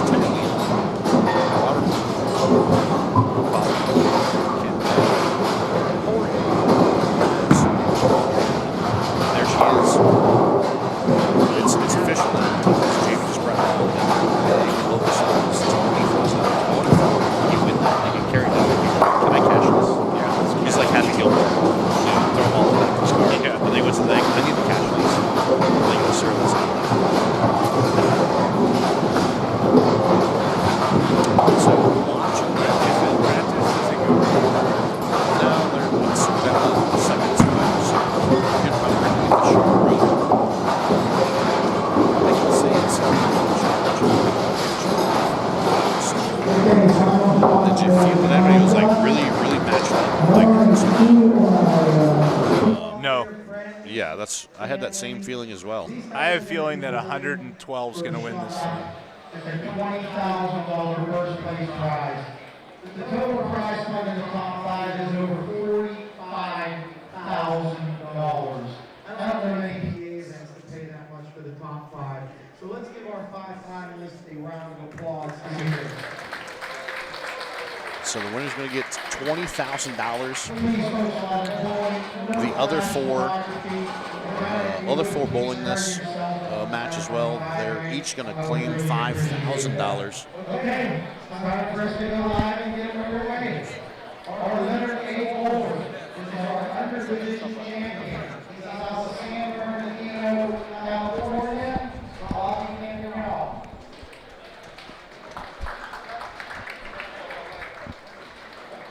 So starting this match off, we got Bobby Campanell, our guy, two-hand Bobby from around the world. We're not calling Robert.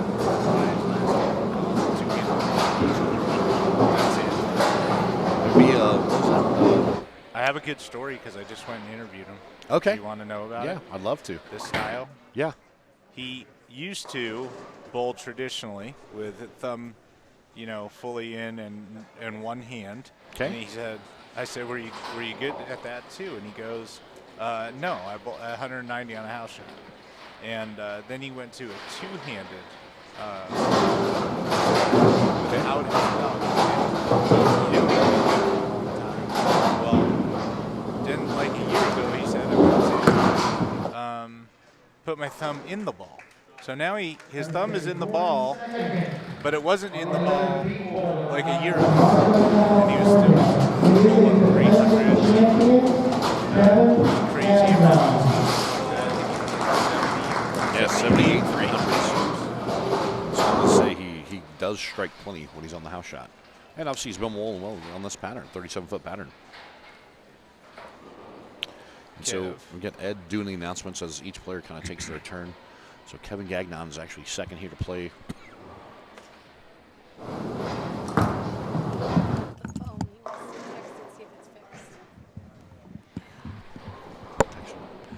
Okay. What are these cute little boxes on our screens that it looks? Those are the scores. Are they crooked? That's awesome. I like it. It makes me smile.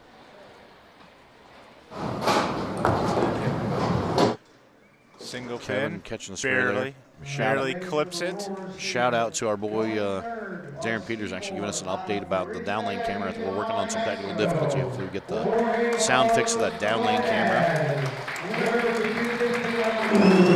So Jorge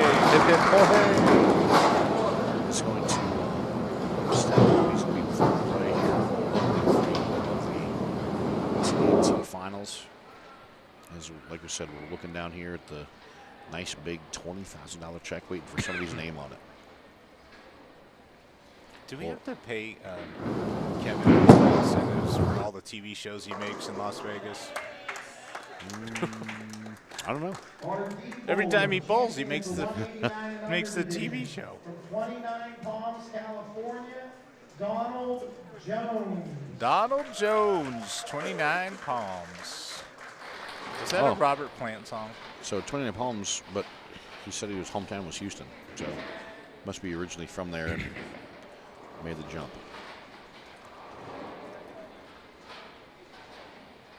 See exactly what ball he's throwing there. Time is zooming in. It's hard to see. Whoa! Whoa! Catches break, leaving only 9. Felt like I think he's happy with that.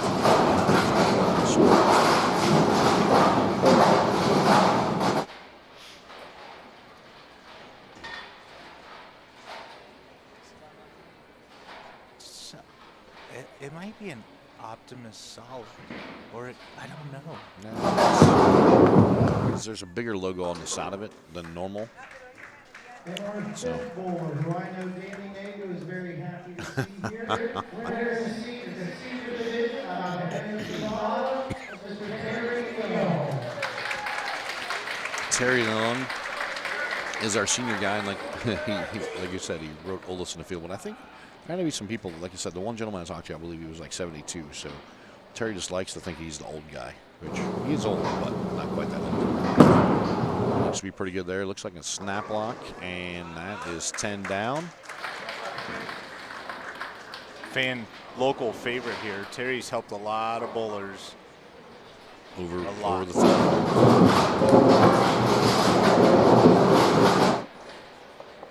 So Bobby's going to step up here as we're not going to roll in the match. All 5 finalists have 1 frame under their belt. So this looks like a conventional grip.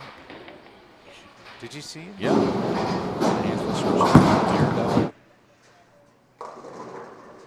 And leaves only the 10. And I feel, Bobby's different ball on each through 2 frames, so I don't know if it's one of those deals that I don't think he's is it one on each lane, or is it still trying to still fish and find it out?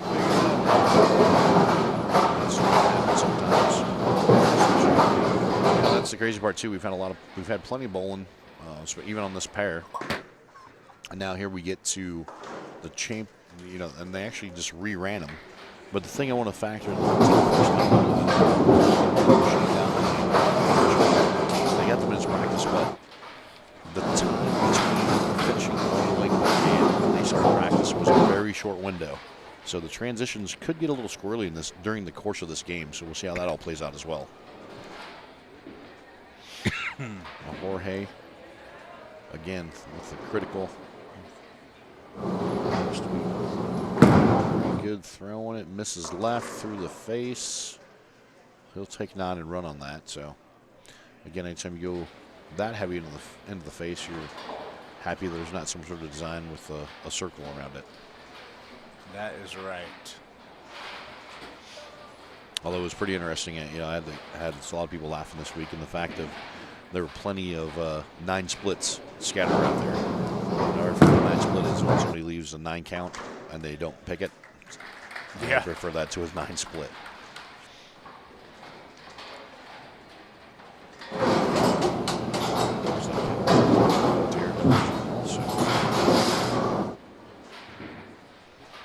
Again, this pace, you think about the format and been all the bowling throughout the entire week, and now we're getting a little bit quieter. My man calls a shot, Babe Ruth style. So we got Peeps keeps chirping, he's laughing. There's like 1, like that's the counter for the number of Brooklyns that. I think the fun of that was 2 years ago when he won.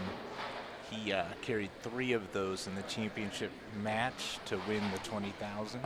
And so here he is again. Now he's going to put 1 up on the board. Already on the board for 1 through 2 frames. So that's pretty fun. Down here, throwing a shot. Hey, who won the Super Bowl? Oh, I don't know. Is it over yet? It hasn't started yet. Are you sure? Are you sure? Because it feels like midnight. I was hoping No. the Cleveland Browns were going to win. Oh. Are they going to win? Go Cleveland. Cleveland rocks. Drew Carey used to say, Cleveland rocks.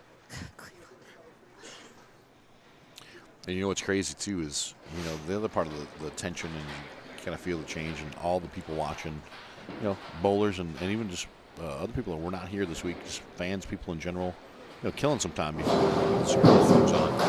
And think of how busy, like we said, we've had a full house since Tuesday, basically every time the squads and the tournament itself full 1 through 70, and right now it's just 15 and 16 going, and we got some open play way down on 49 and 50. So this is the focal point. Terry goes. Good shot. That was a great shot. Soft for That's his. That's his cup of tea. He's going to keep it in play. That's make his deal. Spares.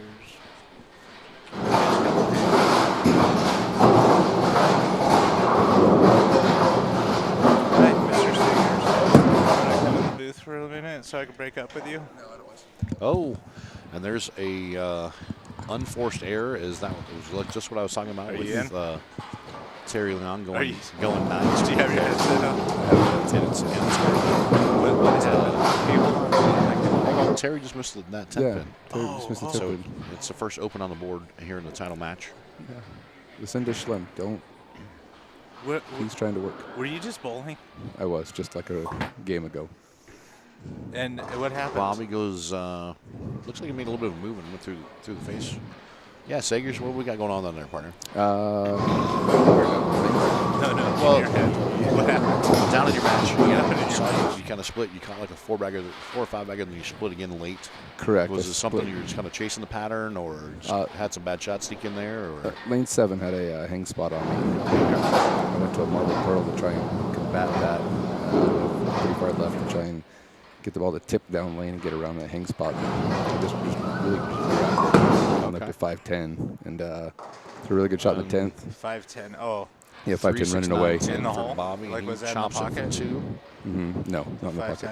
The 5'10" was in the opposite pocket. That's what you No, the 10th was a 4. That was pretty good. Threw it good enough to carry, and thought if I threw a double, like forced Kevin to at least get the first one, and lo and behold, he didn't. So, no, I just 4-9 in the 10th and move it on. Had a good week. Yeah, Mike, so we're explaining to people at home all the different ways to win and explain the different stuff. So you just went out the second to last round, or the round right before this match? The round right before this match. So the championship round. And what is your payday going home? $1,500. It's a good little week for you. It's a good little week for me. I can't complain. You got here later in the week because you weren't here early on. You guys got into town, Wednesday? Got in town Wednesday afternoon. Okay. Both Thursday, Friday. Okay. So there you go, folks. It's just before this. Competitors took home $1,500. And like I said, now these folks right here, $5 grand for the Infusion. Take home the check for $20 grand. Oversized, just like Happy Gilmore style. Happy Gilmore style. Are you going to watch the football game? Yeah, we're going to go over to a Slice of Vegas in between the Luxor and Mandalay Bay and go get all I can drink, all I can eat. Watch the game for about 4.5, 5 hours. Do you know when the game starts? Kickoff is currently slated for 3:37. Okay, Gagnon puts 10 down. You're here. Got his contingency, a lot of clapping going on. Have it over. Soon. It's already almost 3. Okay, well, thanks for visiting our booth. Okay? Yeah, thanks for having me. I really appreciate you guys. Everything you guys do this week. Thanks for not breaking up. Yeah. Oh, just wait. Wait till you take that headset off. Yeah, it's coming. I can't wait to It's coming. Terry Leong with a good shot, and best way to not open is to knock them all down the first time. Terry Leong comes back after the open with a strike. So far, 3 of our 5 competitors are clean. So we'll see how it all shakes out. Hey, has anyone seen Nick, the guy that's helping us? 3 hours ago. He went somewhere He's 3 still in his hours room? ago, and I haven't seen him. He wins the prize for most helpful today, doesn't he? Donald looking down at the approach and at the lane, not quite sure gassed what that happened one. there. Yeah, that was firm. The high hard one, except never got high.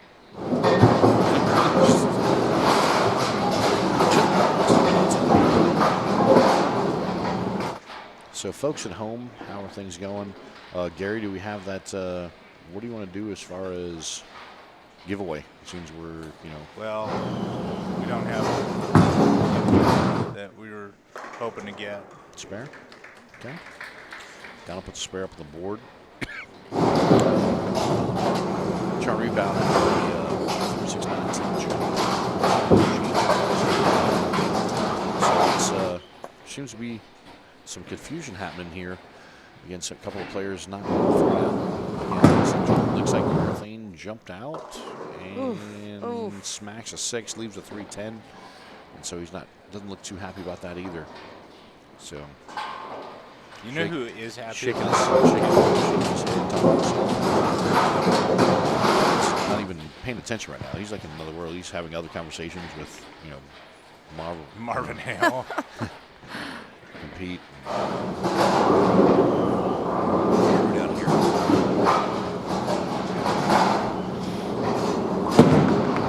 It looks pretty good, and he picks, converts it. That's a tough spin. That's a. You know, Bobby's still looking. You know, he's changed balls a couple times. So really has I'm gonna try and figure this out here pretty quick. We get our guy Jorge stepping up, who's got a pretty good look. It's a matter of whether or not he misses in or misses out. So we'll see how see what he does on this shot. Looks high. Crosses over. Just perfect. Not Nearly perfect. Nearly a crossover strike, but it wasn't. Leaves the nickel, so we'll see what goes on here. Who's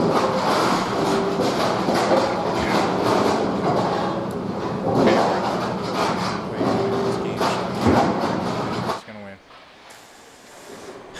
I'm going to pick the person. So this game is the winner. With or without a handicap?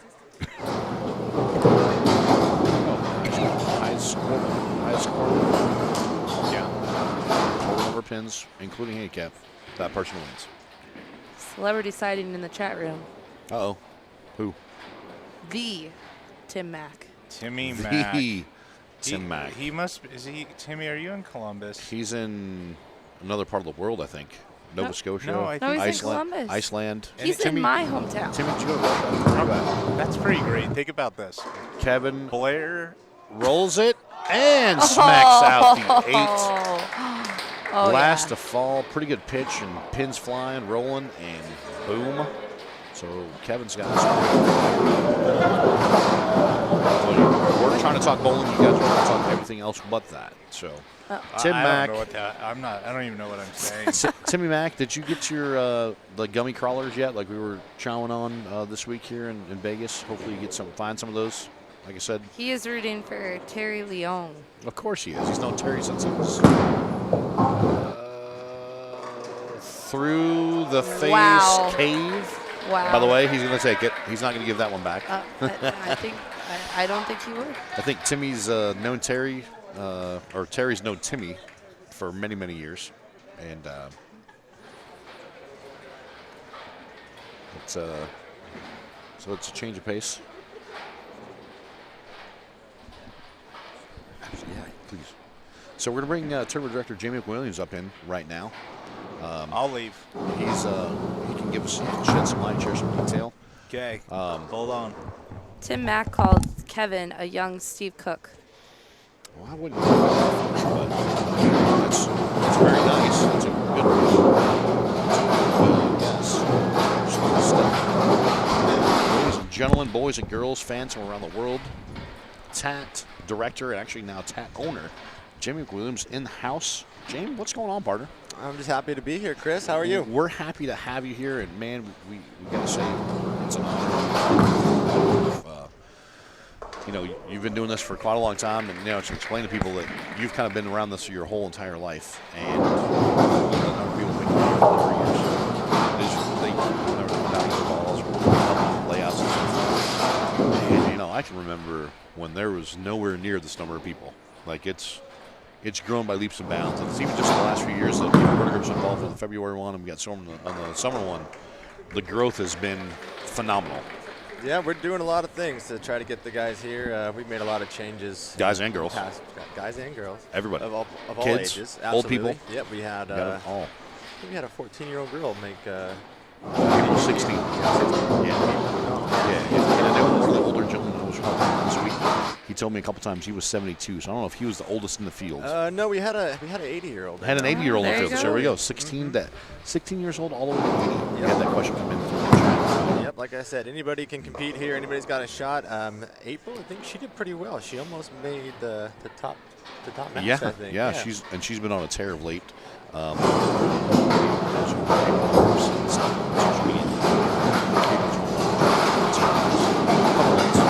So she's mentored.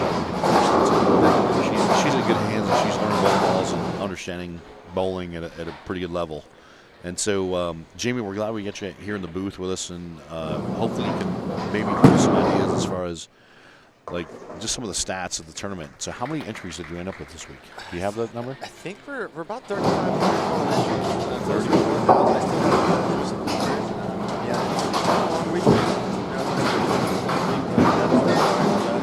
It's just been fun to see this thing grow over the years. You know, from when my dad started it back in '99, I actually missed the very first tournament because I was a freshman in high school. Okay. But I worked every tournament since then for the past 17 years, so it's been really fun to see this thing kind of go up. That is crazy. The event that it is today. Yeah, it's been really fun. The Orleans is a great place to have. Their hotel and casino, their bowling center is great. Everybody loves it here. Oh, Kevin, just a bit outside. Kevin actually parlayed this crossover and threw a couple shots and tripped to 8 the last shot, only to leak one out. Now he comes up with a 5 count, super washout. So we'll see how he goes after it. Looks like he's grabbing a different ball. He's like, I'm not throwing that ball again. So he switches to a daredevil. Yeah, look for a bigger ball, maybe try and get some bounce and pin action. You know what? Yeah, Jamie, we've been sharing with the folks at home that this place is 70 lanes. There's a lot of things happening. I wish they had more lanes. I need more lanes. You know, that's what's funny. And saying we got 70 lanes and we've been full since basically Tuesday. Yeah, 7 on a pair on a lot of our squads. Man, I don't know. The other way to do it would be to just have to add like a day or two. Yeah. I mean, honestly, I don't know. I'm going to try to talk to them to add another 30 lanes for me. That's yeah, what I need. Yeah, sure. I'm sure we'll get right on that.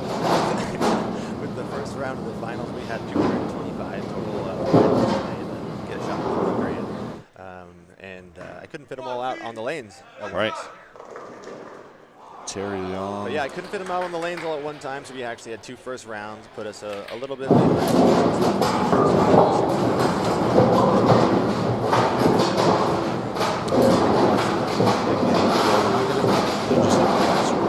Miss a good chunk of it because it's got this thing called teardown. You know, so we've got to pack stuff up and we got to move stuff around. Yeah, absolutely. Luckily, part of our team, great right down doing stuff this week, and he almost missed another spare. Whoa. Clips it on the way by. Still counts. Still counts. Absolutely, still counts. Yeah, so we've got stuff. We just hit up bags and all jazz. But yeah, we're some cleaning up to do to get things. Yeah, big event like this, we've always got some cleaning up to do. I'll be working on this for a few weeks at home, and then I'm gonna start working on the July brochure. So our July tournament's July 3rd through the 9th, right back here at the Orleans. Same format, pretty much same prize fund. Looking forward to it. I know the USBC opens in town, so we will be very. And I got great rates at the Orleans. They gave spinner in front of the 8. Good shot. Yeah, I got great rates over here at the Orleans. They're giving us $40 room nights, including July 4th for the July tournament. Oh, that's awesome. Cheapest rates we've ever got. You can't get a hotel room anywhere for $40. So come out and bowl with us in That's July. like stealing. Yeah, and you know, even if you can find a hotel room for $40 anywhere else, I don't think you really want to stay there. But Orleans, this place is classy. $40 a night here is a steal. The other thing too to talk about is we've been talking about the prize fund advancing to certain, like everybody now in this match is there. They've earned $5,000. We got $20,000 on top. I know this morning when we came in, that was my thing of I came down early because I knew we were starting the finals earlier than what we had all week, and had to get done by Super Bowl, which you still didn't do, by the way. It's be a tight squeeze. Yeah, it should be because at 3:30, it's kind of all the other festive stuff's got to happen. Yeah. But my thing was the having the number bowl as you did, so we had to have that extra round this morning. But you guys also made the announcement with. Due to the number of entries, you bumped the prize fund in that.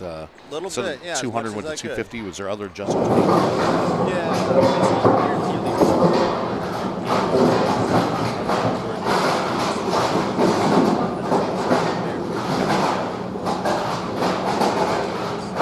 And they're guaranteed at least $200 every game they advance, but we gave them $250 at least every game they advance. Okay. So.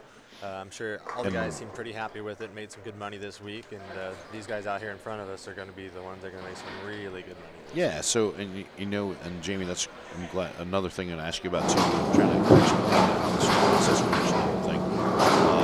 So we've got 5 different divisions. So you've got the exact details. We've just been saying, it's handicap and this. And so we've got scratch.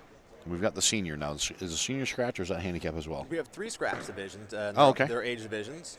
Okay. And Yeah. lucky on that one. Light little mixer cup So there. we have if you average over 215, you're in one of our 3 age divisions. We have the 55 and over, 36 to 54, and 35 and under. Okay. And then we have the 2 handicap divisions, 215 and under, and 189 and under. So Okay. basically anybody with a 150 or 160 average up to 230 can come out here and compete, and that's the way we like it. I mean, it's pretty nice to see in some of those, like the senior finals, you see a guy that's like a 175, 180 average competing with a guy that's 230. Right. And so that's the whole thing we need to relay then too. So you said in the scratch division, you've actually got the 3 age groups. yeah, and our scratch was huge this year. We actually had almost as many scratch bowlers in the finals as handicap.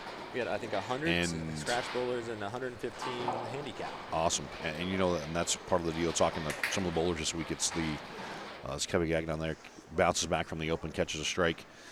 I think the detail of that is the fact of the age, kind of the age thing. A lot of people feel comfortable with that. You know, it's one of those deals that, you know, and again, if you go back to like the other night at the Roto Grip Challenge and you get some of these guys that are absolutely powerful and they could strike all day long on house shots, it having the age groups and some of it actually kind of balances things out. Absolutely. It actually works pretty well.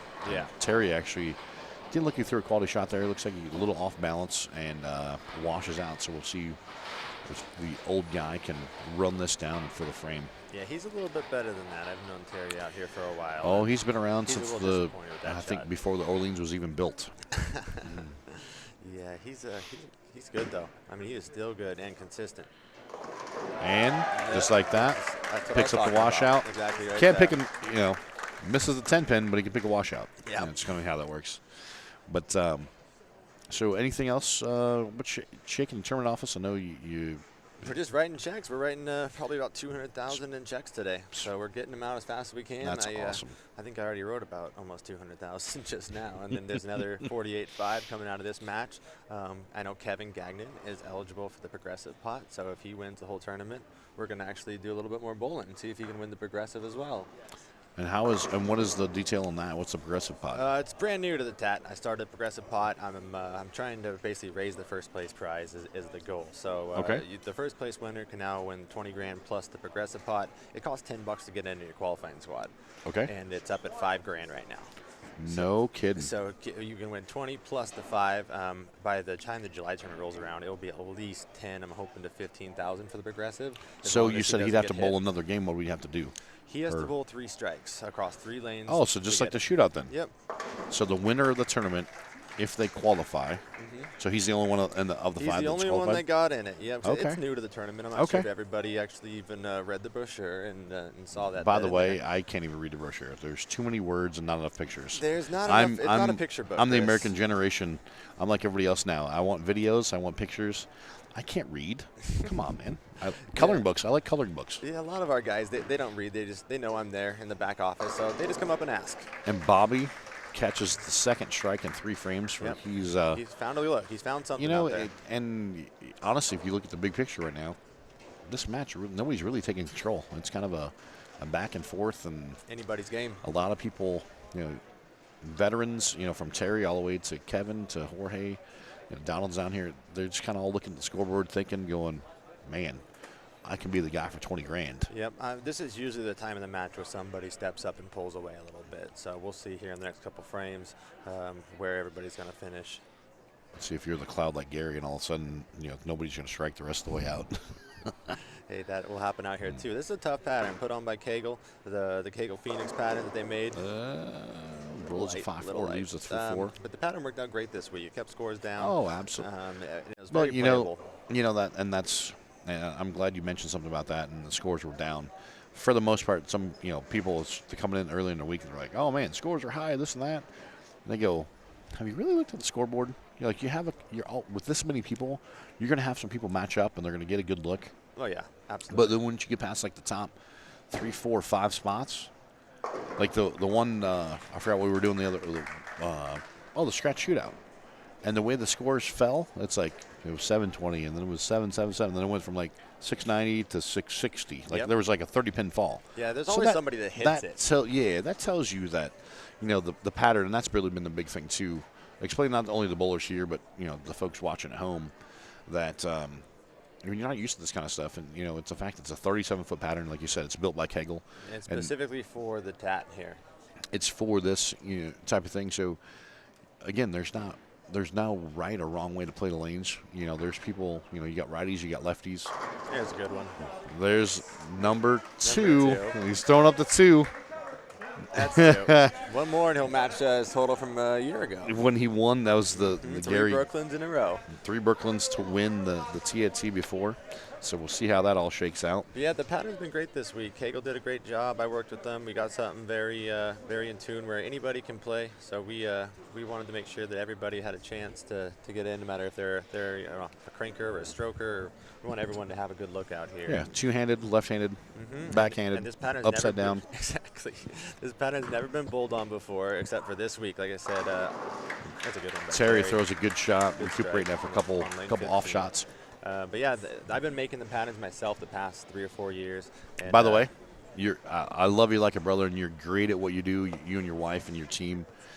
You're not an oil pattern guy. That's why I would reference leaving it. But, no. Now, I get that. I hired Kegel. They're the experts. Absolutely. Let them take care of it. Take something else off my plate, because I got my plate full taking care of this thing. So, yeah, we're happy to have Kegel on board. They did a great job making this pattern specifically for us, and yeah, happy to and have so now, Gus and Val so there's Jones our partnership did there. great. Obviously, they're on the banner, so they're part. Tournament Donald throws partner. a good shot. Yep, They're partner. They're going to be making our patterns. Like I said, it's just one less thing I got to take care of. Hey, Blair, can I have Hello? Hey, Schlem. Jamie, can you hear me? Yeah. What's up, Gary? How about now? Can you hear me now? Hey, Schlem, listen to this story. Alex just come. He goes, I have an amazing story. Alex from Mexico says, I got an amazing story to tell you. Okay. I said, okay. He goes, so, of course, Bobby he says. Throws the messenger into the 10, leaving only the 7. He says, Pretty good shot. Jorge and I are friends. We're in, the same group. He says, and we throw kind of the same span. Our balls are kind of the same. So he says all week, this week, he's been throwing my ball and I've been throwing his ball. So he said the guy that knocked me out of the tournament actually knocked me out with my own ball. How awesome is that? He might think twice before he lets anyone else use his equipment next time, huh? Is that great? And Bobby runs down the spare Great story. with a strike ball. We get some good stories out here at the TAT with all these guys coming from all over the world. I hear a little bit of everything this week. I heard some great stories. I know one of our bowlers hit the Texas Hold'em jackpot downstairs for $30,000 this week. No way. Yep, playing $2 and $4 blinds at the Texas Hold'em, and he hit the progressive jackpot for $30,000. That's so awesome. That took care of his week pretty quickly. And Jorge stepping up here, using Alex's ball, goes through the face. getting 9, and the thing is, we're looking at the scoreboard right now, and Jorge, and knock on wood, I don't want to jinx the guy, but he's actually clean through 7, and I think he's actually the only. Oh no, Donald's actually clean as well. So this is going to be interesting coming down the stretch. Yeah, they seem a bit nervous out there, Chris. Bowling for this amount of money is not something a lot of these guys have ever done before. Yeah. Kevin might be the only one that's been. He's the veteran. Well, yep. Terry's actually had some pretty good days way back when. Yeah, that's right. Winning the high roller back when those were some hefty ones. Mm-hmm. We're talking those are between 50 and 100,000 to win. That was before I was born, though. He's old. I'm telling you. Tim Mack says that he's 106 years old. Yeah, see, that's what he said. And he Tim said Mack is 66. never wrong, so there you go. He faked his age. Did he get a deduction for that, for faking his age on his bio sheet? Maybe. 106 years old. Like it, T-Mac. Good call. He also says that you have a radio voice. Yeah, I have a face for radio. That's what I have. Oh, I'm sorry. He has a TV voice. I misspoke. I know we missed Tim Mack when he took off this week. It was sure nice to see him at the start of the Yeah, week. it was good to have Timmy and some of the other players. You have Rocio here and Andres and all those guys and girl. They're now in Columbus. The Players Championship starts actually tomorrow. So the pros getting ready to start this kickoff their 3-week swing of 3 majors in a row on the PBA Tour. And Kevin. giving it a run. That's a good try. Got close. Good try. But again, throws up another open there in the 8th. Got Yeah, I've heard some 158 great up. things from our guys about the Roto Grip crew this week. You guys take real good care of all of our bowlers. I hear nothing but great things, And that's we part of appreciate it. It's part of us being here and being a part of it, and helping people out with layouts and surfaces and understanding. And that was a big thing too, understanding the condition. I know we're not here to ball rep or help, and we've got all these people, and there's way more people than what we could all actually do. But those who ask, and I can't count the number of balls I mapped out this week. Surfaces, add a weight hole, do this, do that. Yeah, we got a lot of amateurs out here. A lot of guys. But trying that's to get perfect. better. It's the whole thing of understanding. My big thing is actually helping people, and I'll tell you what it's spun into. And I was actually down in Mexico. Me and Timmy went down at the end of October, and so Alex, he's like, he goes, you need to come help teach me how to drill ball and layouts. So now I'm going to be going to Mexico, I guess, in a few months to help them better understand ball motion. And because some of the stuff I did this way, he's like, I drill balls, but you were pretty good. Nobody better to learn from than Chris. I go, Schlemmer, man, that's it's for pretty sure. good since today's my first day on a job. Yeah, right. You're the best in the business, and everybody knows it. Terry running down the 2-8 here. Again, we got a pressure cooker going here, folks, and we'll see who steps up here. Donald actually got his 8th frame to go, but coming into the foundation frame in the 9th and following it up with the 10th. So we'll see how things play out. Yeah, and I know everybody's very happy to have you around. I mean, we see you guys on Sunday, and you're running the back grabbing balls for Belmo, and then next week you're out here laying Well, out what's balls funny for a is guy I haven't that's a done that in many 160 years, and average. people a lot of people are like, hey, I just saw you on TV. I'm like, man, I haven't been on tour. I stopped tour up in 2011. And they go, what? No, you were just on TV. I go, man, maybe it's a stunt. Maybe I get a stunt double somewhere. I don't know. That was Donald, a great shot. my man throws it good, runs it out, smacks it out. Man. And he is right back in the mix because he hadn't thrown a strike. Clean through 6 with all spares and throws the double. So throws him right back in the match. Yep, double the next. And we'll see how Gary down here taking a front row seat. We'll see how that shakes out. But anyway, yeah, it's been pretty cool. Signing some autographs and taking pictures with people, and it is. I have been around a long time. I've been very fortunate in my career to be able to work with some of the best bowlers on the planet. Well, I shouldn't say some, the best bowlers on the planet. I've been very fortunate throughout my career from, the likes of going back in the beginning, even getting to work with Dick Weber, Mark Roth, and those guys when, Dick before he passed on and on the senior tour, I'll never forget, I'd already been tour repping for Pete for a couple of years, and, and I'd known Pete from back in St. Louis. Didn't really know Dick all that well. And going to the senior stop, and he was in a transition type thing there at the end of his career, wasn't an AMF guy. And he goes, hey, he comes up to me, he goes, you're the one who helps my kid. And I go, yeah, Mr. Weber. He goes, son, my name's Dick. He goes, and now you're going to help me. I go, all right, Dick, I got this. Whatever you say, sir. Yep. Whatever you say. But, like I said, it's fortunate being able to help him out. All the way.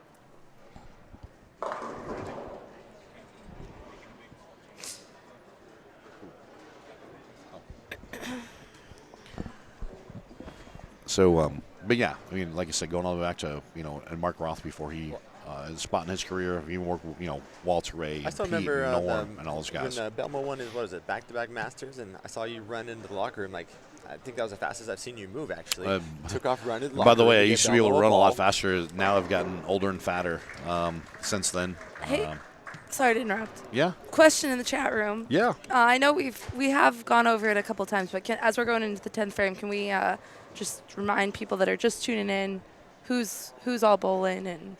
Okay. As we're in here into the foundation frame of the 9th, in the senior division, we actually have Terry Leong. And so Terry is actually got 133 in the 7th, spare up in the 8th. And then you've got Donald Jones. Donald's actually up on the right lane. He's got 111 in the 6th, double up in 7th and 8th. We've got Bobby around the world. Campagne. There we go. Campagne. He's had some struggles. He's got 142. Oh, he was way out on that one. And Kevin actually went for a ball change here in the 9th, threw it well, and rip-racked a 10. Let's see if he goes back forward in the 10th. So Bobby's got 142 spare up in the 9th.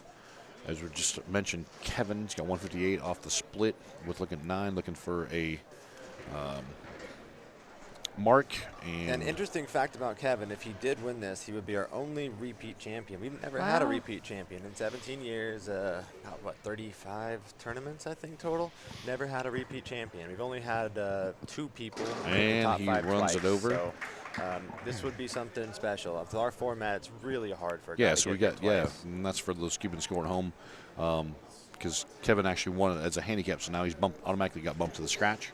No, Kevin won in the scratch. Kevin did win in the scratch. Yep, and okay. He sat out his 2 tournaments. Okay. And sat out his jail time for winning the 20 He grand. sat out his jail time. Yeah, he put him in jail for a little bit, and if he wins 20 grand here again, he's banned for life. Really? For life. No. Terry chips the 4-9, a hoop and holler from the crowd. Terry's making I thought he was sure. going to take a bow. Yeah, well, he was probably thinking about it. He was just making sure they didn't stand back up. Holy cow. And that, my friends, is the strike in the foundation frame. That's and what he he's needed. 5 pins. You know, here's the deal. He's got to strike up in the 9th. Kevin's got 58 spare up. Bobby's got 142 spare up. We've got Jorge's got 151 spare up. And honestly, Donald could be the one that takes control of this game if he catches this strike right here, puts a 3-bagger on the board. He's the guy that's, like you said, taking the reins and stepping up. We'll see what goes here. Donald. Yeah, I know Donald's getting a few pins. I think he's getting 24 pins. Not quite sure. We don't have those exact details. Jorge's getting 10, I believe. Threw it pretty good for a flat 7. Yeah, that was another question in the chat. Was the handicap working in? Yeah, we have the 2 handicap bowlers. So there's 3 age division bowlers in the finals. Obviously, Terry is the senior, as we've been talking about. Right. Kevin's the middle, and Bobby is our 35 and under bowler. Okay. Donald Jones, he's the 189 under guy. I know he's getting 24 pins per game, and so they get the handicap even in this match right now. Yeah, I cut it down a little bit for him. So he's actually actually leading the match, and he gets 24 pins. And those are currently in the computer already. So those scores that you're seeing has the handicap already. Oh, listed in okay. there. Yes. Looks like he's got 6. Is that 16 pins handicap? 16. Yeah, he's 16 getting and 16, and then Jorge's getting 10. Yeah, I cut him back a little bit. I took their Okay. final scores, divided it by how many games. And that's what they're at for this 1-game match, because I can't give somebody 33 pins in a 1-game match. In a on this 1-game match, condition. There's correct. no way. Right. Can't do Totally it. agree. That's a fair to the great scratch move guys. by Jamie, our Keeping it fair. tournament director and owner of the process. Oh, Bobby man. throws it good. Yeah, I'm always running the numbers, trying to make sure everybody gets their share here at the TAT. That's part of the reason why we run the Roto Grip Challenge a little differently now. We separate the handicap and the scratch guys because the handicap they weren't getting their fair share of the prize money. So now we set them on their own set of lanes, and they bowl their own known tap tournament. And I don't know if you noticed, but I ran the handicap side, and we were done about 20 minutes before the scratch guys, but they still got paid the same amount. And that's what's awesome. And it was, it was. Plus, with that format, anything can happen when we were doing the broadcast. And chuck that one. He's just upset. He's happy collecting his 5,000. Had a great week. Just got some bad breaks there. Here to finish. So Bobby's on the board. 168. Yeah, that's what most people, a lot of the guys, they don't understand that the handicap and the scratch are completely separate. This is the only time they bowl against each other in our tournament, Absolutely. the main tournament. And almost every side tournament has separate divisions. Obviously, our main tournament has the 5 divisions, completely separate the entire way, except for this one match when all the division champions come together. Every division champion's guaranteed at least $5 grand and gets a shot at 20. And usually about 1 out of 3 guys that comes out to Vegas makes the finals and has a shot at 20 grand. So okay, it's awesome. It's a pretty cool format we've made up over the years. And Jorge steps up, crosses over, gonna roll the 5, tickles it, not enough to push it. That might be an expensive pen right there, Chris. Could very well be, because that now gives him 170 spare up here. He's got a possible 190 left on the board. That's going to force these other guys to step up in the 10th, at least fill a frame. But again, anything's possible. Like we saw this Terry shot in the last in the 9th, tripping that 4-9. Even if you do hit the pocket, you can't guarantee you're going to strike. So anything is possible at this point in time as we wind down here the 2017 TAT Finals at the Orleans here in Lost Wages, Nevada. And Jorge runs it down, looking at a clean game. Yeah, we had a good week down here. I don't know about you guys in the Roto Grip crew, but everything went Oh, real well. it was a blast. We've got a million compliments. Everything ran real smooth. So Yeah, we're and happy like you with the said, way it's this week one of those turned out. things that with the number of people and, just talking a couple years ago, I can remember when we get in and start the tournament, it was usually Wednesday or Thursday before we really had a full squad and we'd had whatever going on. There were some frustrated people like, what do you mean there's no practice lanes? We're like, where do you see any extra lanes? Yeah, we were busy on Monday. We've got 70 lanes full right now. Yeah, we were busy on Monday. Even Sunday, I had like 150 guys come check. Jorge throws on the board. So Yeah, this was actually my first time out here. So it was pretty interesting to see. It's interesting out here. Yeah, it's awesome, and I definitely am gonna go home and encourage everyone come out and. It's a great Jorge event. puts Once they 189 on come the there, board with his handicap. He's in at 199. Yeah, we got a huge bowler retention ratio. Our returning bowlers, it's like 75% of our guys, because once you come, they get hooked. Yeah. Absolutely. This is guys either their biannual or their yearly trip, their yearly vacation. They save up all their vacation time. They come out here and bowl. Yeah. And a lot of guys, they've been coming. I mean, I've known some of these guys 15, 16 years that have been coming to almost every single TAT for at least once a year for the past 17 years. Yeah, and you know what's funny? It's stay been a away. lot of people that have been coming for a long time, and the big thing we've been sharing all week is with the folks, there's so many different ways to make money. It's not like you have to bowl so great. Pack. Oh my gosh. However you want to slice it, dice it, jam it in there. That was a stuffed 10. Kevin threw it really good. That was a good ball. Off the ball change there in the ninth because he went to switch to the crickle in ninth. Rip wreck 7, and now he flushes up a 10. And he might have flustered himself there. Yeah, so that right there, Jorge is still our guy on top. He's in the clubhouse with 199. So we'll see how the other couple guys can shake out and see how this breaks down. But anyway, Jamie, what we were saying is the fact of there's so many different ways from the sweepers and the scratch shootout. And you got the senior shootout. Yep, scratch event, senior event, each paid bracket, $3,000. side pots. You got Buddy's mystery score. You got all this stuff going on. Well, and it's just such a positive environment that they're all bowling in, and everyone's exciting. Everyone's bowling every day. Everyone's, you might not make a cut, but you can turn around and bowl again instantly. So you can't really be upset for very long, and you don't really see a lot of guys And what's upset. cool about out here is, a lot of these guys, like I said, they've been coming for years. So not only do they know me and my staff, but they know each other. And they're all out here for the same reason. They love bowling, and they want to get better. So this has turned into like a huge learning environment for everybody that bowls our tournament. It's been really great for everybody. It's really, really awesome. Kevin looking for the almost for three in a row. crossover. Almost Gets for the 3 7. Brooklyns of the match. He was trying to get to his magic three book. So Kevin's in the clubhouse for 194. And so as we wait and see how we're down to the final 2. And either one of these competitors, like I said, Terry's got the strike up. Donald's getting handicapped, but he's got a spare up in the ninth, so that could change things a little bit. And Kevin is not going to win the tournament, so the progressive will carry over to the summer. It grows. It will grow, and for one more event at least. And by the end of summer, it will be probably around 10,000, if not That's more. awesome. Wow. Well, not a great shot, and is it Little going to outside. roll coming around it? It was one of those deals, and he had some shots early in this game. For those watching at home, some of the shots Terry missed on, it's a timing issue. Gets going a little quick with the feet. As you can see, didn't really post the shot in a typical Terry Leong fashion there at the foul line. And so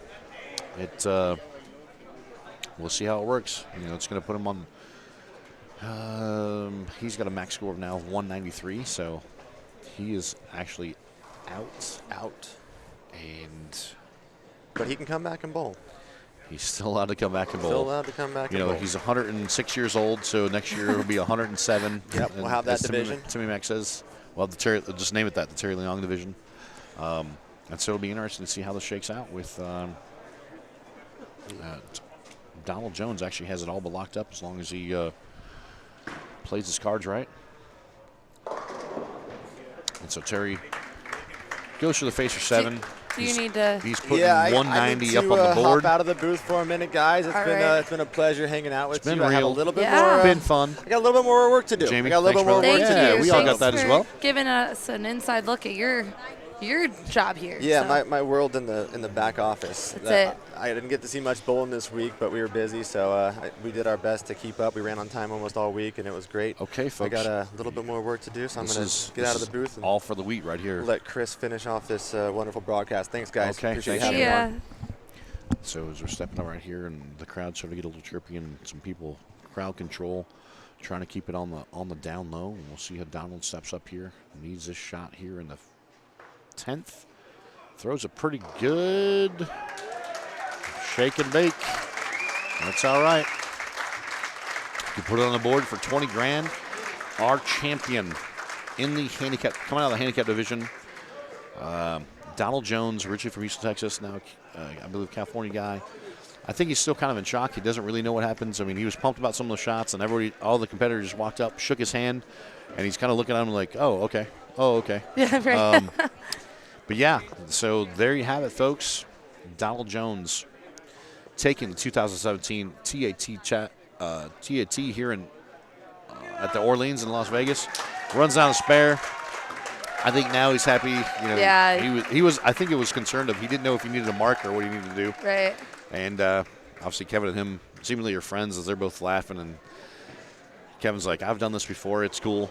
You now get that big cool check over here for 20K and the cool trophy and the big heavy trophy." So it. I'll tell you what. It was one heck of a way to finish up this week, folks. Again, we can't thank everybody at home enough for the support and love from around the world for the Roto Grip brand and the Storm brand. You guys are great.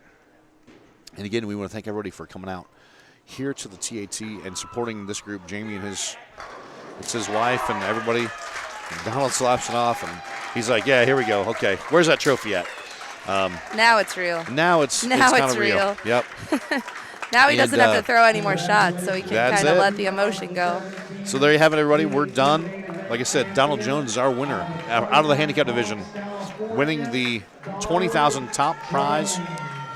He is now eligible. He can still come back and bowl now in the scratch division, even though because he won in the handicap. Because that happened last year. Dave Pavlik won on the handicap, so he was eligible to bowl. So we'll see how he's going. And all right, folks, Roto Schlim's got to sign off. I've got to get my my old handicap butt down there on the lanes and get some photo ops done. And again, thank everybody for watching at home, and be sure to visit all of our social platforms. We've got Facebook, Twitter, Instagram, YouTube. We thank you guys for tuning into YouTube today. That's something we're working on growing, so you folks at home, tell all your friends, bring them all on board. YouTube needs to grow. We're going to keep adding some more content. Paul, our awesome video guy, is going to do some stuff, and we'll keep growing that platform. And in the meantime, this is Roto Schlim and Blair, the social guru, signing off. And we will catch you next time. Absolutely. We'll see you. All right. Take care. July, Jamie just said he'll estimate